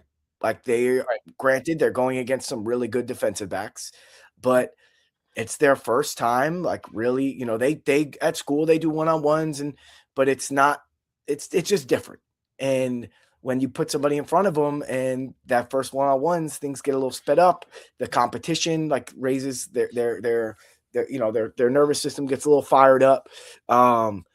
It's just a cool thing to see them mature throughout the summer in regards to being a competitor and watching the game slow down for them almost through the one-on-one stuff, because ultimately you've got to progress the training to having a stimulus or a stimuli to respond to, right? You have to. So we do a lot of stuff that's in a controlled setting on air and stuff like that. But as we get closer to the season, we start putting bodies out there for them to attack leverage on and feel running next to. We do more live releases where even though it's not a DB in front of them in our training, they're getting authentic hand fighting. They're seeing a DB line up in front of them so their process could slow down. And then we're fortunate enough to have one-on-ones weekly where like the competition level gets pretty high. Parents are there, music's blasting, it's organized. We have off segments, press segments, catch segments. Kids compete, but it gets very, very competitive. And that's something that's really valuable for these kids. Cause like you said, some of them like competition gets there, level gets boosted, and like their brains explode. Yeah. Right. And it's really important for them to be exposed to that and then see progression throughout the summer. We usually get about 8 to 10 one-on-one sessions with DBs a summer. And guys like look completely different from the beginning to the end, not even because of like we coach them well, but just because they get exposed to it and it starts slowing down. There's no doubt about it. And that development, and when they start to see everything and understand everything, where it starts to slow down is when they start to really like, they make that legit progress the way that you want them to. Coach, before we jump all, unless Derek has any other questions, I don't know if you do or not, Derek. No, we're good. You're good. I want you to tell everybody where they can find you on social. Any URLs they need to know if they ever want to reach out to you or anything like that. Yeah. So Twitter, it's at WR Coach Vannucci. VANN. Two N's. Yeah. Two N's, two C's. Instagram, it's at LIWR_Academy. And then we have a YouTube channel as well. Long Island Wide Receiver Academy. Okay, cool. I'll make sure Derek gets it so I can put that into like the YouTube show notes too. So we have that. Awesome talking to you, man. Like anytime you ever want to, you ever want to come on and talk about something, dude. You got it. You know what? You know what's great about you? You're like me and Derek.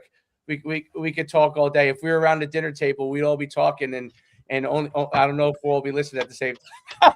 Yeah, we just want to talk ball. That's the best. Great. Just love the sport, love helping kids. Like that's the best. There's nothing better. No, you're doing phenomenal stuff. Awesome, dude. I'm going to dive in more. I know Derek really has dived in on it. It's just so easily accessible. Yeah. It's easy to understand. You know what I mean? Like you're putting it. I always call it like coaching in crayon. Like you're making it simple. You know what I mean? Like you know what I'm saying? Like because sometimes guys want to, like you said, like we referenced earlier, like you want to like prove that they just know more, or they want to use big words and all this other kind of stuff. Like it don't matter what we're talking about. Like we're all talking about the same shit. You know what I'm saying? Yeah, 100%. Keep the focus where it needs to be, like with the athletes, helping them get better, making them the best they can be, and then like keeping those relationships with those coaches and those guys that are like can be your friends. Like let's work together rather than like a pissing contest of who's who. Like relax. Like we're all just trying to help these kids get better. So I really appreciate what you do, man. Appreciate you taking the time. Like Dave said, if we can do anything or talk, whatever you need, like just let us know, man. I really appreciate it. It's been a pleasure. Absolutely. Have a great day, Mike. You too, guys. All right. See you, buddy. That was very good stuff. Really, really, really good stuff. I like the I just like think like the whole when, why, and how type thing that he said. You know what I mean? Like let me explain to you when to use this, why you're using this, how you're like, you know what I mean? Like all that stuff. Because guys just want to throw it out there, and then it's like, well, I don't know. Like they try to do it either all the time or they, you know what I mean? Like it's just. I think it's important that, hey, we're going to use this at this point and like explain that part to him. But he's doing a really great job, dude. We see so many of these guys that just, everybody trains, everybody's a trainer and all that other kind of stuff. Like it's like a glimpse of hope that like there's still some guys out there that are doing it the right way. Well, you know what it is? It just like athletes are at different levels. Okay. To me, there are training philosophies that are different levels, and training development programs that are different levels. And every parent has to really, I think parents have to do a really good job. Do your homework. In not listen, there are sometimes that guys are flashy and they're great. They're great coaches too. Okay. Right. There are guys. Right. Right. And there's some guys that are just flash. Right. So, there's some guys that, have zero flash to them and they're really great. There are some guys that have zero flash to them that aren't great. So, like, I think parents really have to, it doesn't mean you have to know the sport. You got to talk to the person that's working with your kid. Okay. And even if you start paying, like, I think there's nothing wrong with this. I'm going to go to either a free session or a paid session, pay them. It's worth paying them to watch them work with your child. Okay. So you could see, even if you don't like, oh, and then you realize people are like, oh, and I don't want to waste money. No, it's worth losing $40 to go and see if that person's what your kid needs, right? Or is the kind of mentality or the kind of person you want your kid working with. Then you come out of there and say, this is to me, I look at it like this. Do I think that this person is good mentally for my child? Meaning, yes, I want them to, I'm not going to send I like to use basketball as an example because it's kind of easy, but I'm not going to send my kid to a shooting coach who doesn't know how to teach shooting. No, I'm not going to do that. Even if he's a great person. But if I send them to a shooting coach and the guy's a dick, okay, I'm not sending them back there because he's a dick. Okay. Yeah. If he's a really good shooting coach and he seems to show that he cares about my kid, then I'll continue to go to them. And listen, that sometimes trainers, you go to a person, they're really good for you for 6 months, and then kind of that's it. That's it. Some guys go to like another guy because so it doesn't mean that they're a good or bad person. It's that you got to a cap with that person. So you're 100% right, dude. There's a lot of things that have to do with getting kids better that are really important for parents to understand, and you've got to spend the time to watch it. And one of the things I like, obviously in football, the school I go to, there are football players, but there's not as many as there are. They all play basketball because obviously they have basketball as a school, right? So I see these parents at some of the basketball trainings that we have, and I talk to them and I listen to how they think about it. And I'm like, that's kind of how I think about it too. Even though they may not even be a sports guy like I am, you know what I mean?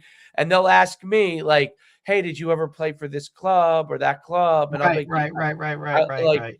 This, and I try to tell people this was what my experience was.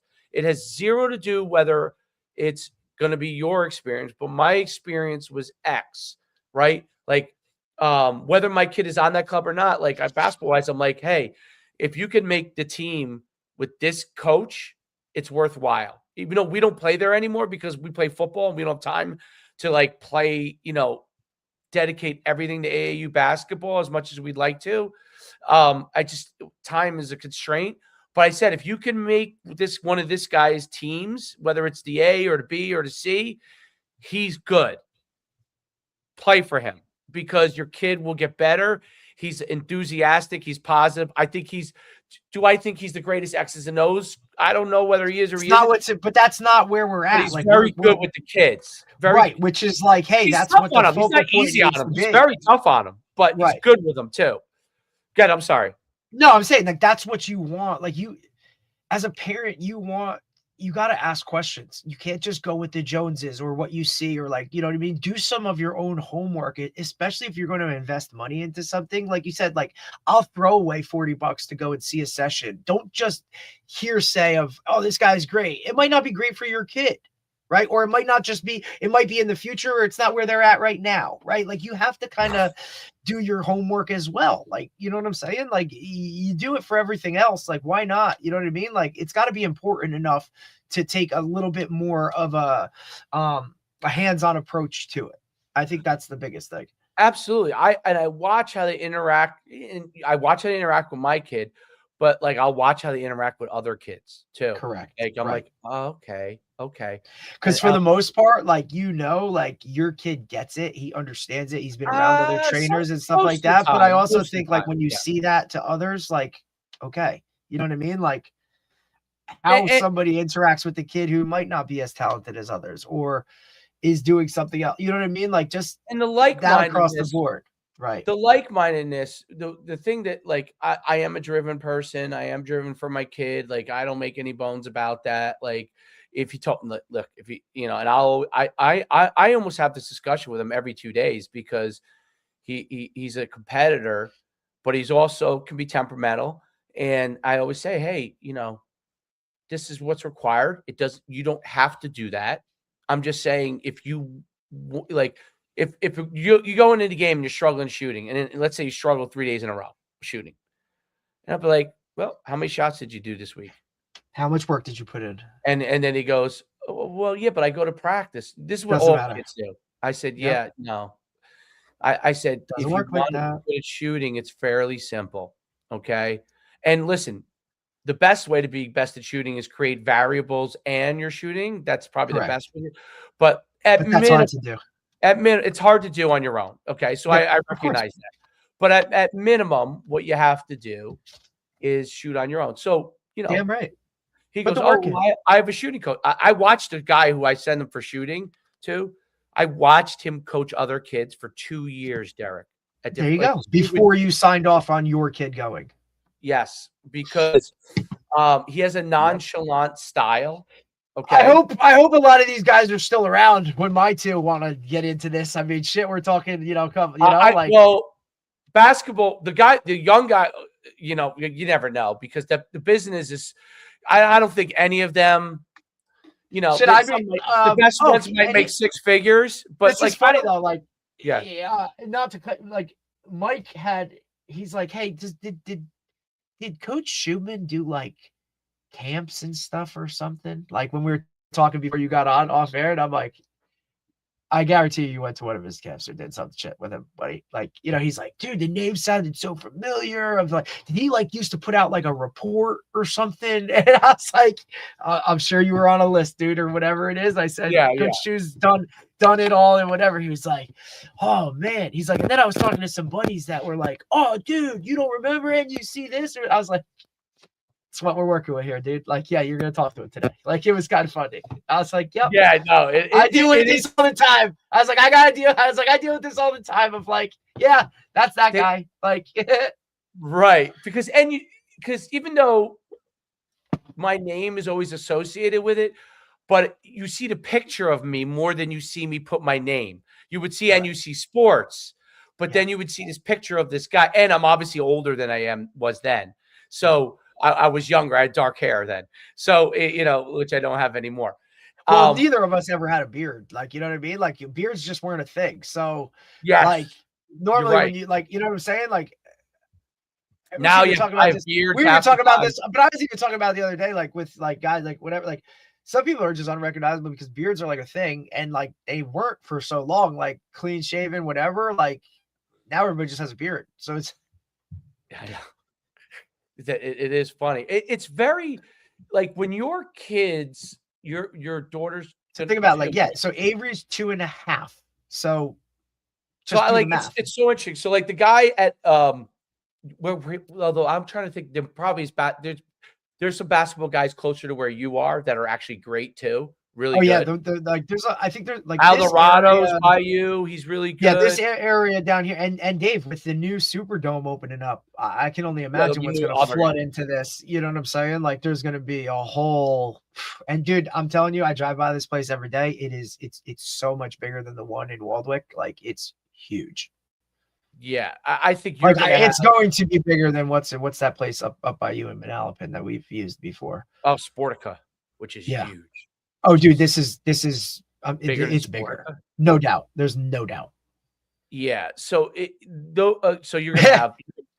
So what's interesting, like the basketball up here is dominated by this family that runs the training, and then they own Sportica. What was Sportica? They own a bunch of basketball facilities, And so we train at one of the places we train is one of their like little facilities. That's where the guy came up with this great idea to do 3v3. And so great. It's so great. But he's a young guy. He's a young guy, but you never know, like, because even if a guy makes six figures, like, you never know if he goes on somewhere else or something. But or just doesn't want to, like, just change, or doesn't want to do it anymore. Doesn't want to do it anymore. Like, yeah, exactly. Okay, you know, so you don't know how that works in the training world, but you know what? Like the first time I sent him to that guy, because we go to two different guys for basketball, an older and a younger guy, and like they both serve like a purpose, and I think they both help. But I like I always said, like ultimately, like when you talk to your kids, this is one of the things I was ultimately say, like, if you want to be the best, there are certain things you have to do. If you don't care about being the best and you want to be good on your team, then you can get away with, if you're talented, not doing this, and this. But if you want to be the best, there are things that you cannot get around. Okay. It's just, and I'm not saying this has nothing to do with running miles or anything like that. It has to do with skill wise. There are certain things you can't get around. And it's harder when it's your kid, because I know it to be true. But when you communicate it to your children, they look at you still as dad, and they, no matter what you're still dad. And all kids like to rebel against their dads, and they like to think to themselves in the back of their head, what does he know? You know what I mean? Like, so it becomes a thing. It's not till you're an adult that you realize, oh, your dad knows some things. But it is important, because too many parents, in my opinion, either say, Johnny, you're the greatest thing since sliced bread. And they think that they're the greatest thing since sliced bread when they're not. Like, I watched them. Then there are too many parents that go the way opposite way, which is, dude, you're horrible. You're not like, you're like, you're so, whatever it is. It's not that they're saying they're horrible, but like everything's negative. Okay. It's really in between in most cases. You have to have a yin and a yang in development. Like, you have to be able to, as an athlete, take some criticism and learn from it, because otherwise you're not going to get better. And yes, you also need some praise in order to be encouraged to do more, right? So there is a yin and a yang. And I think what the problem with most parents, just because of how you are as a parent, and it's hard, they either fall into the everything you do is great, or they're overly critical. And you do need a little bit of both. You have to know when to do it, but you also have to know your kid, dude. Like, have to. There are some kids that are, I don't know, they're like stone. They can handle anything. I don't know why they are that way. God made them that way. There are some kids that can't handle anything. Okay. Yep. And you got to know where your kid is at, which puts you on the curve of positive towards criticism. Like, you got where you're going to be as a parent. So sometimes you got to fight against your own human nature. Like, yes, sir. My human nature 100% is to figure out the problem and to try to solve it on everything I do. And I have to dial it back, because the first thing I see is like, hey, that was good, but like, if we fix this will be better, right? And I have to sometimes dial that back. That's very hard for me. Very hard for me. Greg Olson was talking about on his podcast. He had Dan Orlovsky on, right? And they were just talking about, and he was like, look, like, I just, like, for Olson, he was saying, like, I just don't understand ever doing something and not wanting to be the greatest at it.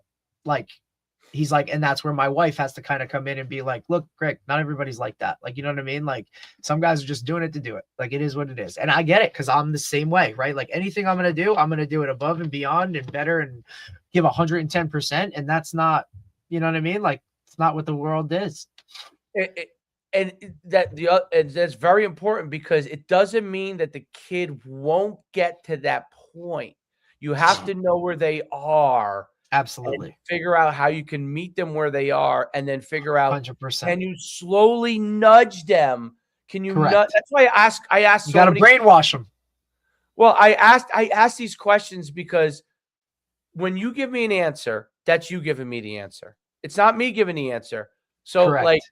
now sometimes there ends up being crying, okay, involved in it because it is hard as a kid for you to actually say to yourself, shit, I'm actually not putting in the work. And then you as a kid, you're gonna cry. Okay. That's just reality. But you know what?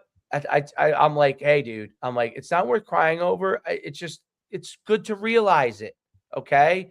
Because now you can make a decision as to whether the next time I ask you if you want to do something, whether you want to do it or not, because now you'll make a decision based off of what we discussed, how good you want to be.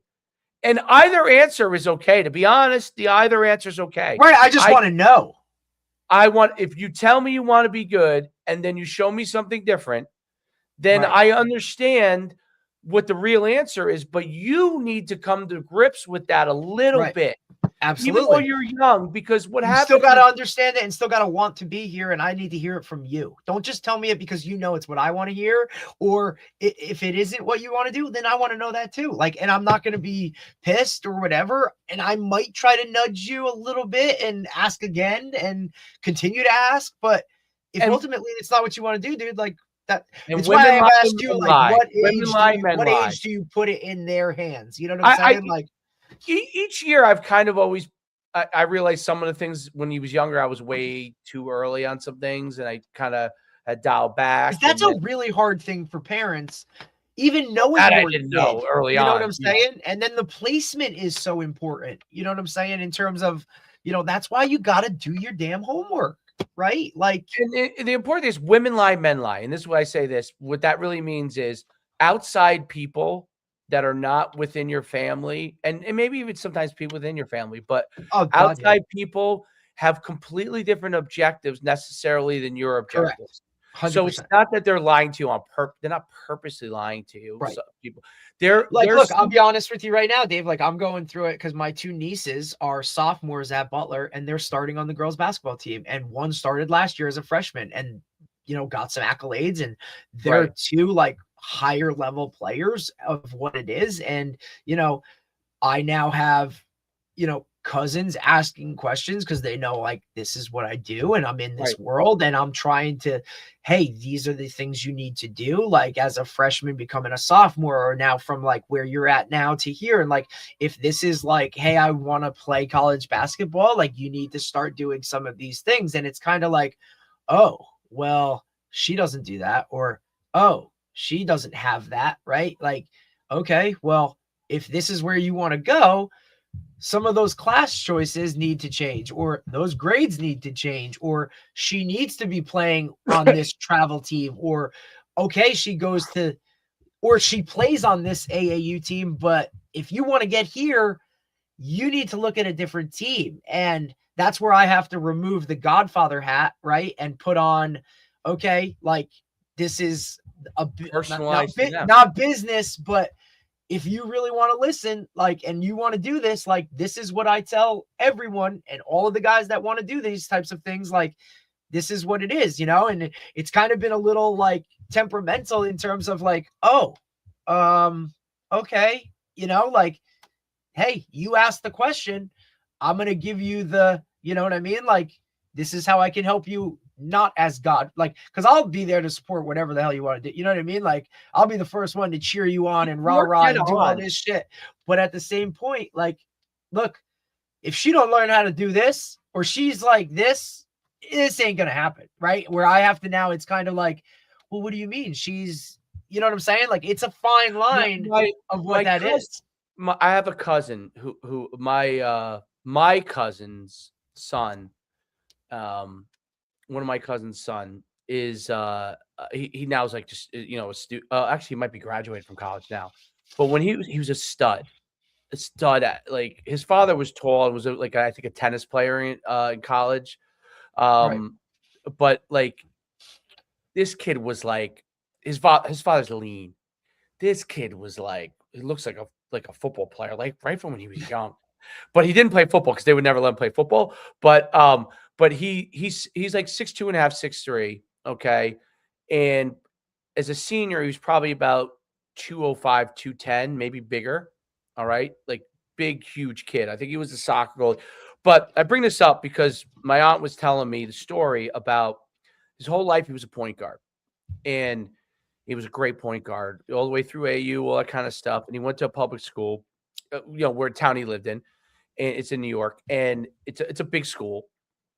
But he really was like the stud athlete in that kind of class. And not a pretty powerful school for New York City, but not like the best, but a good one. Like it would be like, I don't know, it could be like a brick. It was like would be equivalent like a group 4 or 5 school down here.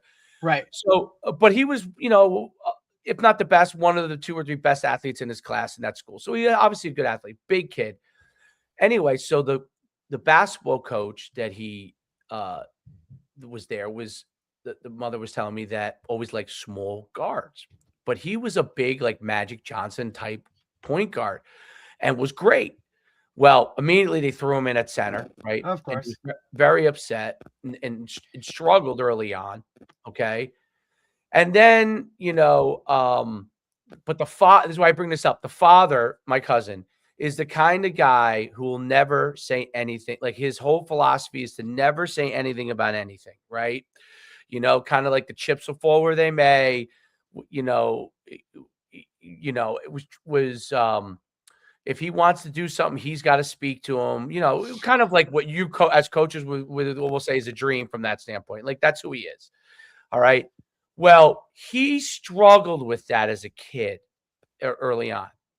So now he was always starting. I think from the time he's a sophomore, he started. Oh, I'm sure, dude. He was playing. But he was good. They eventually moved him, I think, to like the 3, so out from the 5 into like the 3 or the 4, and he ended up having a really great senior year.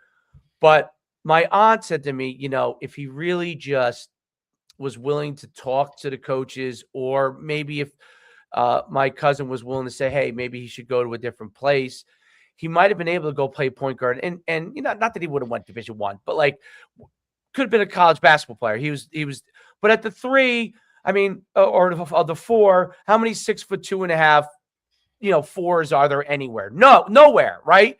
But in college, you're a 6'3" guard can play. So, and she brought that up to me to say, hey, you have to figure out with your son what is best and keep figuring that out, because what is good when they're younger is not necessarily what gets you to college if that's what they want to play. 100%. So you got to figure out the push and the pull. Like, so I would say like, hey, playing some center and playing point guard isn't bad because you learn to rebound. You learn to, learn it all. Learn it all is good. When you get older, you have to figure out what are you going to be great at, because you got to go in all in. And if you're going to go to a school, let's say that the guy loves 5'9" point guards that are quick and shifty, and you happen to be a point guard and you're tall, right? A taller guy for high school, quote unquote, not for college, but right. Then you have to figure out if this is a place you're willing to, that you might have to move. If not, you got to go somewhere else. I hate to say this for people, but that's the truth. But go somewhere else because you're not gonna easier nowadays. What's that? I think it is easier nowadays. It is because more people have done it. There's kind of a road to it. Like, here's how you do it, right? Like, there's more it's just more in the limelight of things. Look, and you got to know how good you really are at that position. That's the part, Dave, that it comes down to is you got to really be self-aware and know where you're at. And that's very hard to gauge for parents, coaches. You know what I mean? Like, you got to understand that middle school is not high school. Just because you were good in 7th grade doesn't mean you're going to go in and start varsity as a freshman. Like, there's a process to the whole thing. Like, understanding that, and I get it. It's so hard for parents because it's, everybody's telling you this. Like, look, I'm dealing with it now because everybody is watching these 2 girls do really, really well and, drop this many points a game, and this one's this, and, everybody's telling them, And hey, I'm like, guys, like, let me shift hats here. And the reality of thing is, like, she don't have the grades to go anywhere, or this one, like, she's not very good at this. Like, if you don't do this, like, there's not even a chance. You know what I mean? Like, whereas everybody else just continues to like feed into that monster of, oh, good, great, wonderful. Like, I always have to be the guy that's like, take a step here's the back. reality. I think everybody has to take a step back and stop using the word scholarship. So, oh God, because the reality is this, where, by the way, in the old days, that's what I used, you know, but the reason why I say that is because the competition for a scholar, it's not that you don't aspire to that, but it's a different evaluation process now. Okay. If you truly become the elite, all right, and you'll pretty much know that because you'll dominate every facet and you'll be far and away the best player at all times. If you truly are elite, it's a different conversation. If you're really, really good, okay, but not yet elite, your whole focus is to be the very best, whatever it is you can be, and then get to the places that you can to get you like college wise to look at. But if you're focused on the scholarship, you're going to chase after if you're not the elite of the elite, if you're going to choose a college that you don't want to be at. So and you're going to choose it for the wrong reasons, and you're going to end up in, yes. you know, now we're backpedaling and we're trying to figure out this because of this, and we did all this. Like, let's just stop all that stuff and let's just get better ourselves, and let's learn. Let's learn to know us. It is. It's across the board, dude. It really is. A pro athlete. Amateurism is. You're dead. When you leave high school, and if you actually go and play your sport in college, yep, whether you're a paid athlete or non-paid, you are a pro athlete. And you're a pro athlete, and it's just a matter of what your compensation is. Okay, your compensation may be $5,000 at academic scholarship money at the Division III level. Okay. And if you're an elite guy, it may be $5 million if you're a quarterback at Alabama. Okay. But you're a pro athlete, and it's what level of pro you are. Okay. So you've got to, if you approach it any other way, because when guys are like, I want to get a scholarship, I'm like, listen, you don't even know what a scholarship is, though. Like, you know what I mean? Like, they think scholarship is getting paid. Some of these guys are mixing up NIL and scholarships. Like, they don't even, you know what I'm saying? Because they just don't understand the whole. I'm telling you, dude. It is confusing.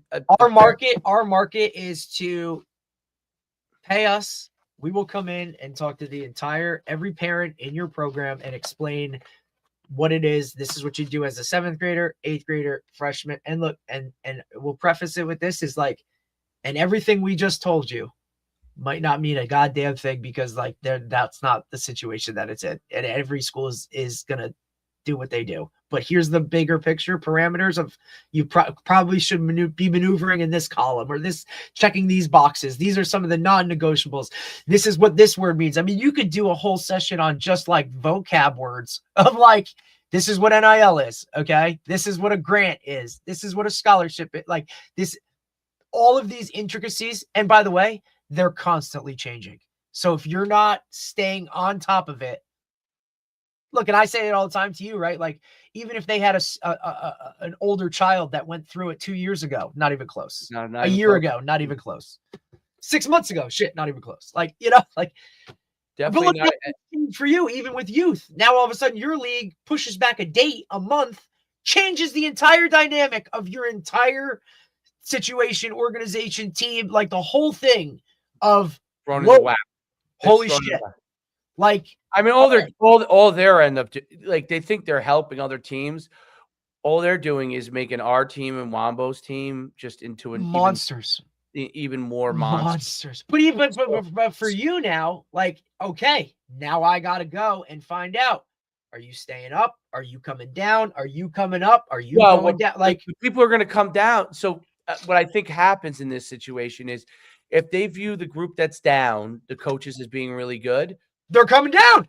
Right. And the ones that could go down that are with you, they'll stay. So they're just going to stay. Right. They're not going to something that they're unfamiliar with or they know is a disaster. The good teams will benefit even more. That's what I was going to say. And the good teams will get better and the bad teams will get worse. Yep. So you're creating the polar opposite of what you're trying to do. You're trying to create,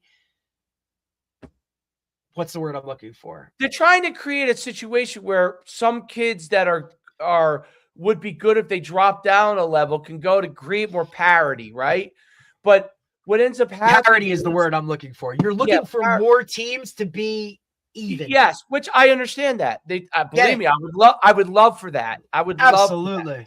But will this now create A and B teams? They're already well, in some cases, no, it's already there, but for some kids, like, oh shit, we had a lot of the age group below me had 36 kids on their team, so they're on the border already. So they will. That's a shit ton. Yeah, I mean, he's done a great job of getting kids out for the team. Yeah, but think about it, like, and this guy's got to play how many plays? Oh my god. Well, his team just missed the playoffs, but it's because he has to rotate. If he he can't just stick with 11, the hammers. He'd win every game. If he played his best 11, he might be one of the 2 or 3 best teams. Damn right. So, like everyone's like, oh, really hard. Like when someone said to me, like, oh, they're not coach. I'm like, dude, he's got 36 kids. Like, you know what? If he wanted, like, do you know how hard it is to coach that? Like, you know what I mean? Like, you know what I mean? If you have really onboard assistants of like, hey, they know what they're doing or whatever. I've watched the logistics of a 36-man practice for youth. He'll be up 14-0 in games and lose, not because he didn't coach well. It's because he's got to rotate everybody. Because this guy's got to go in, and we got to do this. Right. So it has nothing to do with it at that age. There is a part to how many kids you have on a team and all that kind of stuff. And my gosh. But there is what happened?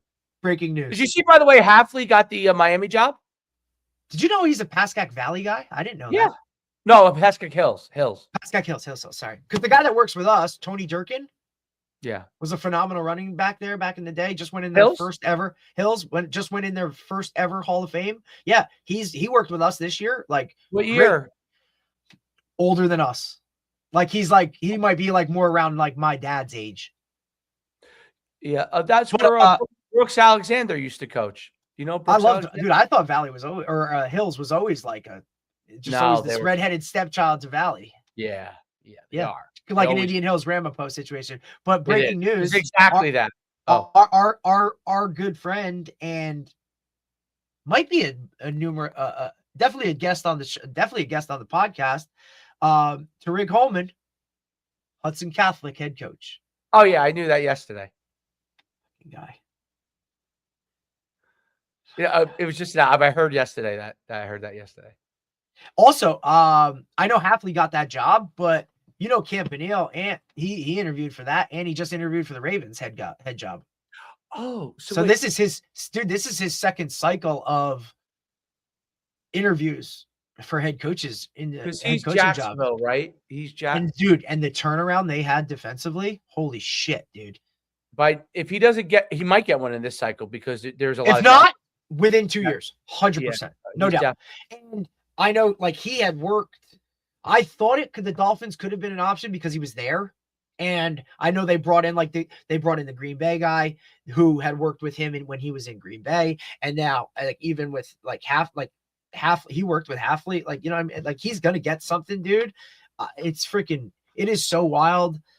I was talking to my head coach about this, like the reason I got the job at Bosco was because he left to go to Rutgers to be you know what I mean? Like, I missed him by a year. And everything I did was based off of that's how we did it here with Coach Ant. Like, we're going to continue to do it. Right. Like, my best friend, Drew, who's now followed him in his footsteps because he was his receivers coach. And now he's with him in Jacksonville as the assistant DB coach. And Drew's probably got a lot of the things he has because of Ant and that connection. Like, now they're actually together. Wherever he goes, Drew's going. You know what I'm saying? So, right. I'm going to be looking at a really good friend that's going to be possibly a NFL DC. Holy shit, dude. To have literally that, I don't know, just that connection of that's your guy, literally be at that level. You know what I mean? I don't know. It's a really wild feeling to be dude, this is holy shit, bro. I'll get used to it. You're a small percentage. you know, like you're a small percentage of what does that on that level. Like, that's so fucking cool, dude. You know what I mean? Like, holy shit. Good for you, you know? As you get older, you start to see that more and more because, you know, like my defensive coordinator just retired from being an NFL coach for, you know, he was the defensive back coach for Tampa Bay. Like, yeah, yes. You talked about him. I think you mentioned him the other day. But I always felt like, I always thought that was so cool to watch either guys you played with or coaches, like, go here or go there or do this or do that. Like, just things like that at one time you aspired to do, but life just takes you in certain directions. And now, like, you just see that they stayed the course, or I wonder what Vito feels. Dude. Vito, who's such a great coach. I wonder how, because I actually talked to him the other day. I shot it. We were texting back and forth. Look at Nick.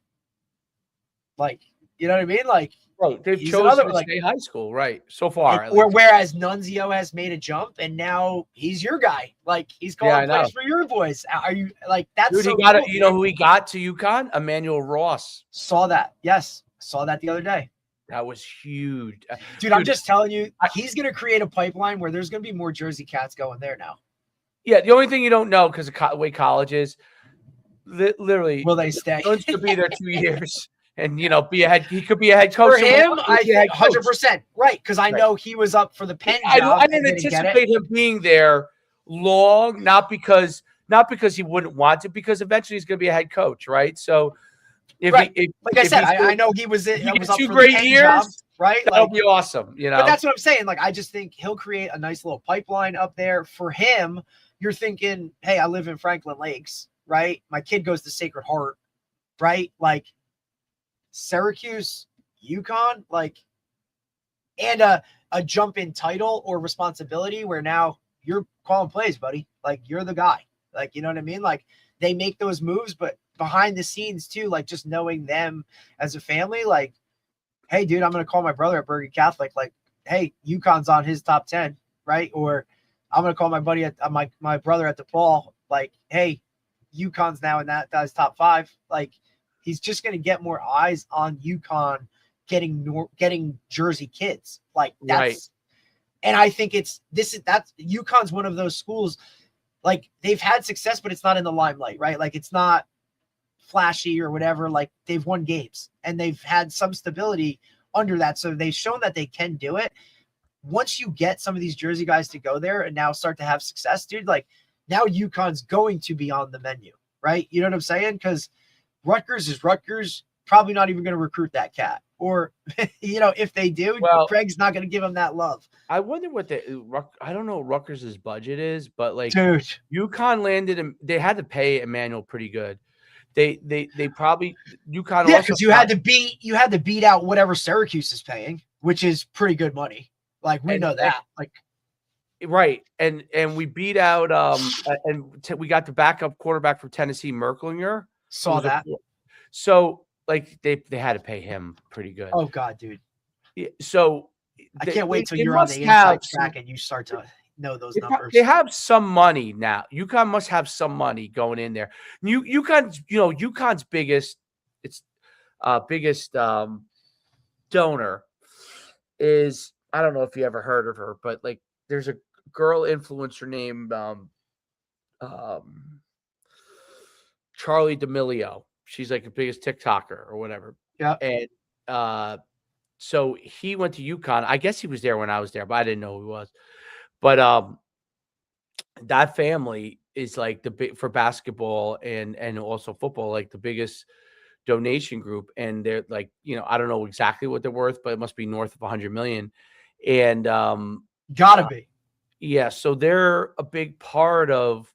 So and all these schools, you know, that have, like, you start to see progress being made.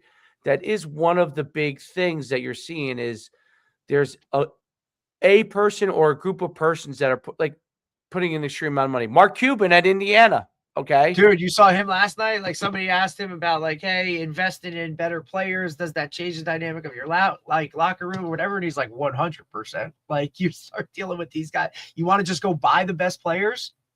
You got to be careful. But you look at, like, and they did a great stat on like Indiana and Miami, both majority of their rosters are 4 or 5 years, 4 or 5 year guys that have played the game and have been there and done those. They might not have spent all 4 or 5.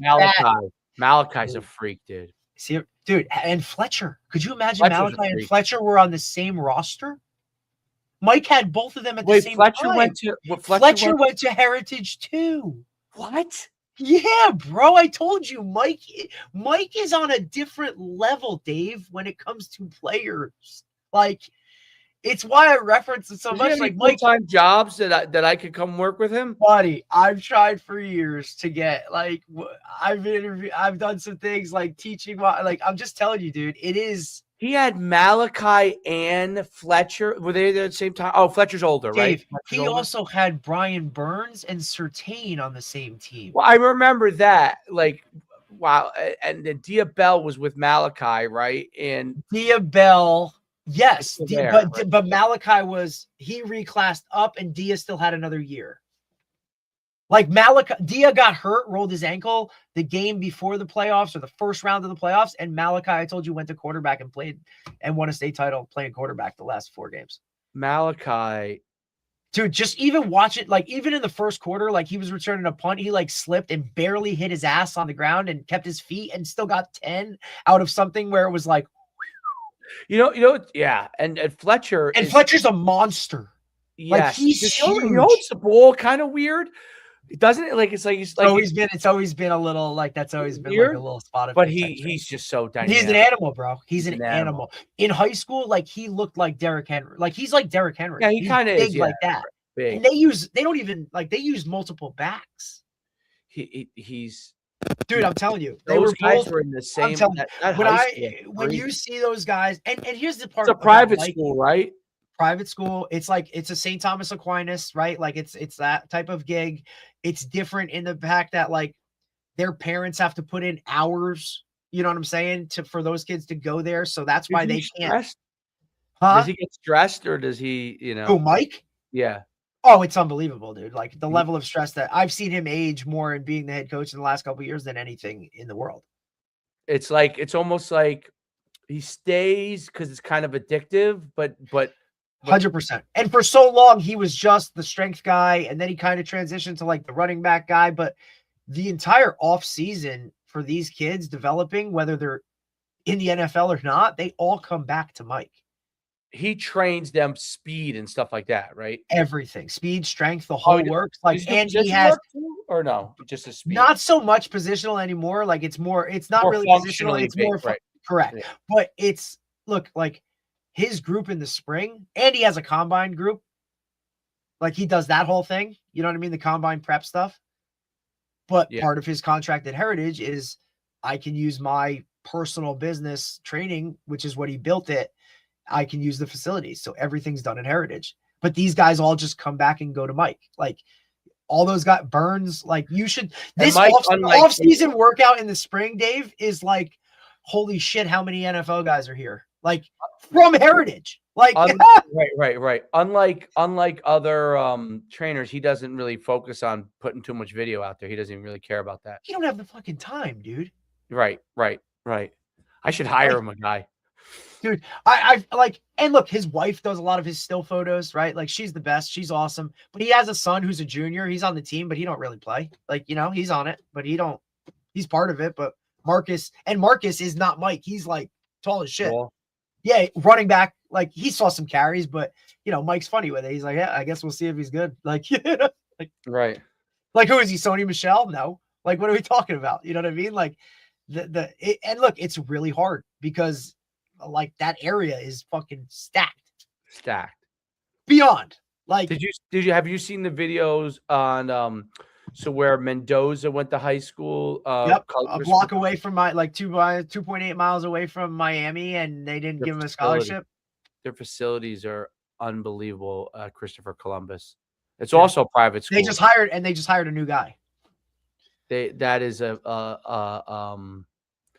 powerhouse private school. Also, that's where what's the Miami head coach went there also. But yeah, Mendoza's run for a touchdown to win the game, basically unbelievable. I wish I would have put it in my parlay because I thought it. He's a drop. He was a drop. He really Look, is. I hit on a great one because I didn't think Miami was going to lose by 7.5. Absolutely not. You know what I'm saying? Right. Yeah, I agree. I've been on the Malachi scoring all the thing because he's just that freak of nature. That freak. Where I kind of softened up was like, I think Fletcher's going to get in too. And I also think Mendoza's going to go because it's a national championship and he's going to run for one if he's close to whatever. But I didn't have the nuts to do it. But look, I still, I put in a nice one and got a little something, even though they lost. But I don't do that stuff often. I'm more of like the individual things. I'm like, look, this is a huge game. These two guys know what it's like to be in a huge game. They're going to score a touchdown. You know what I'm saying? Like, I don't do the whole, like, all that other kind of like whatever shit. I'm more of like a football based type of gig. And I'm not good with spreads whatsoever or any of that. Like, I was shocked at the end of the Carson Beck was moving down the field. I don't know why he bothered. Why bother go for the home run? Don't know. Just keep going. I think OCs make. I've seen this in the NFL. They said that about the Miami OC though. They said the OC gets extremely impatient and he's aware of it. It's why they always go away from the run game and all this other kind of shit. They literally said that on the broadcast last night, dude. He's like, oh, this guy gets impatient with the run game and everybody knows it.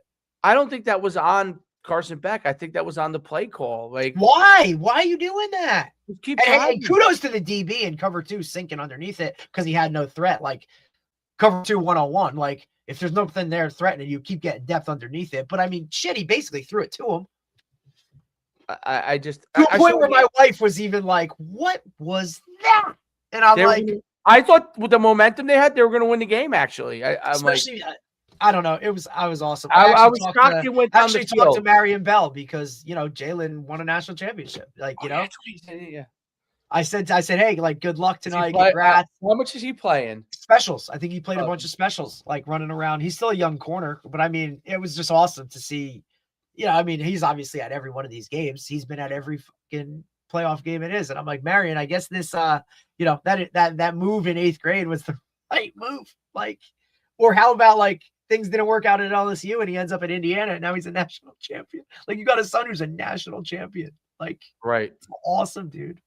But good stuff. No. All right, man. Tomorrow morning, we're 10 a.m. We got Haley Colwell, assistant softball coach and recruiting coordinator at Texas. What is it? Texas. It's one of the I saw it. Texas A&M Texarkana. Yeah. So it'd be really cool. She's a trip. All right. Sounds good, man. Great job today. Talk to you later.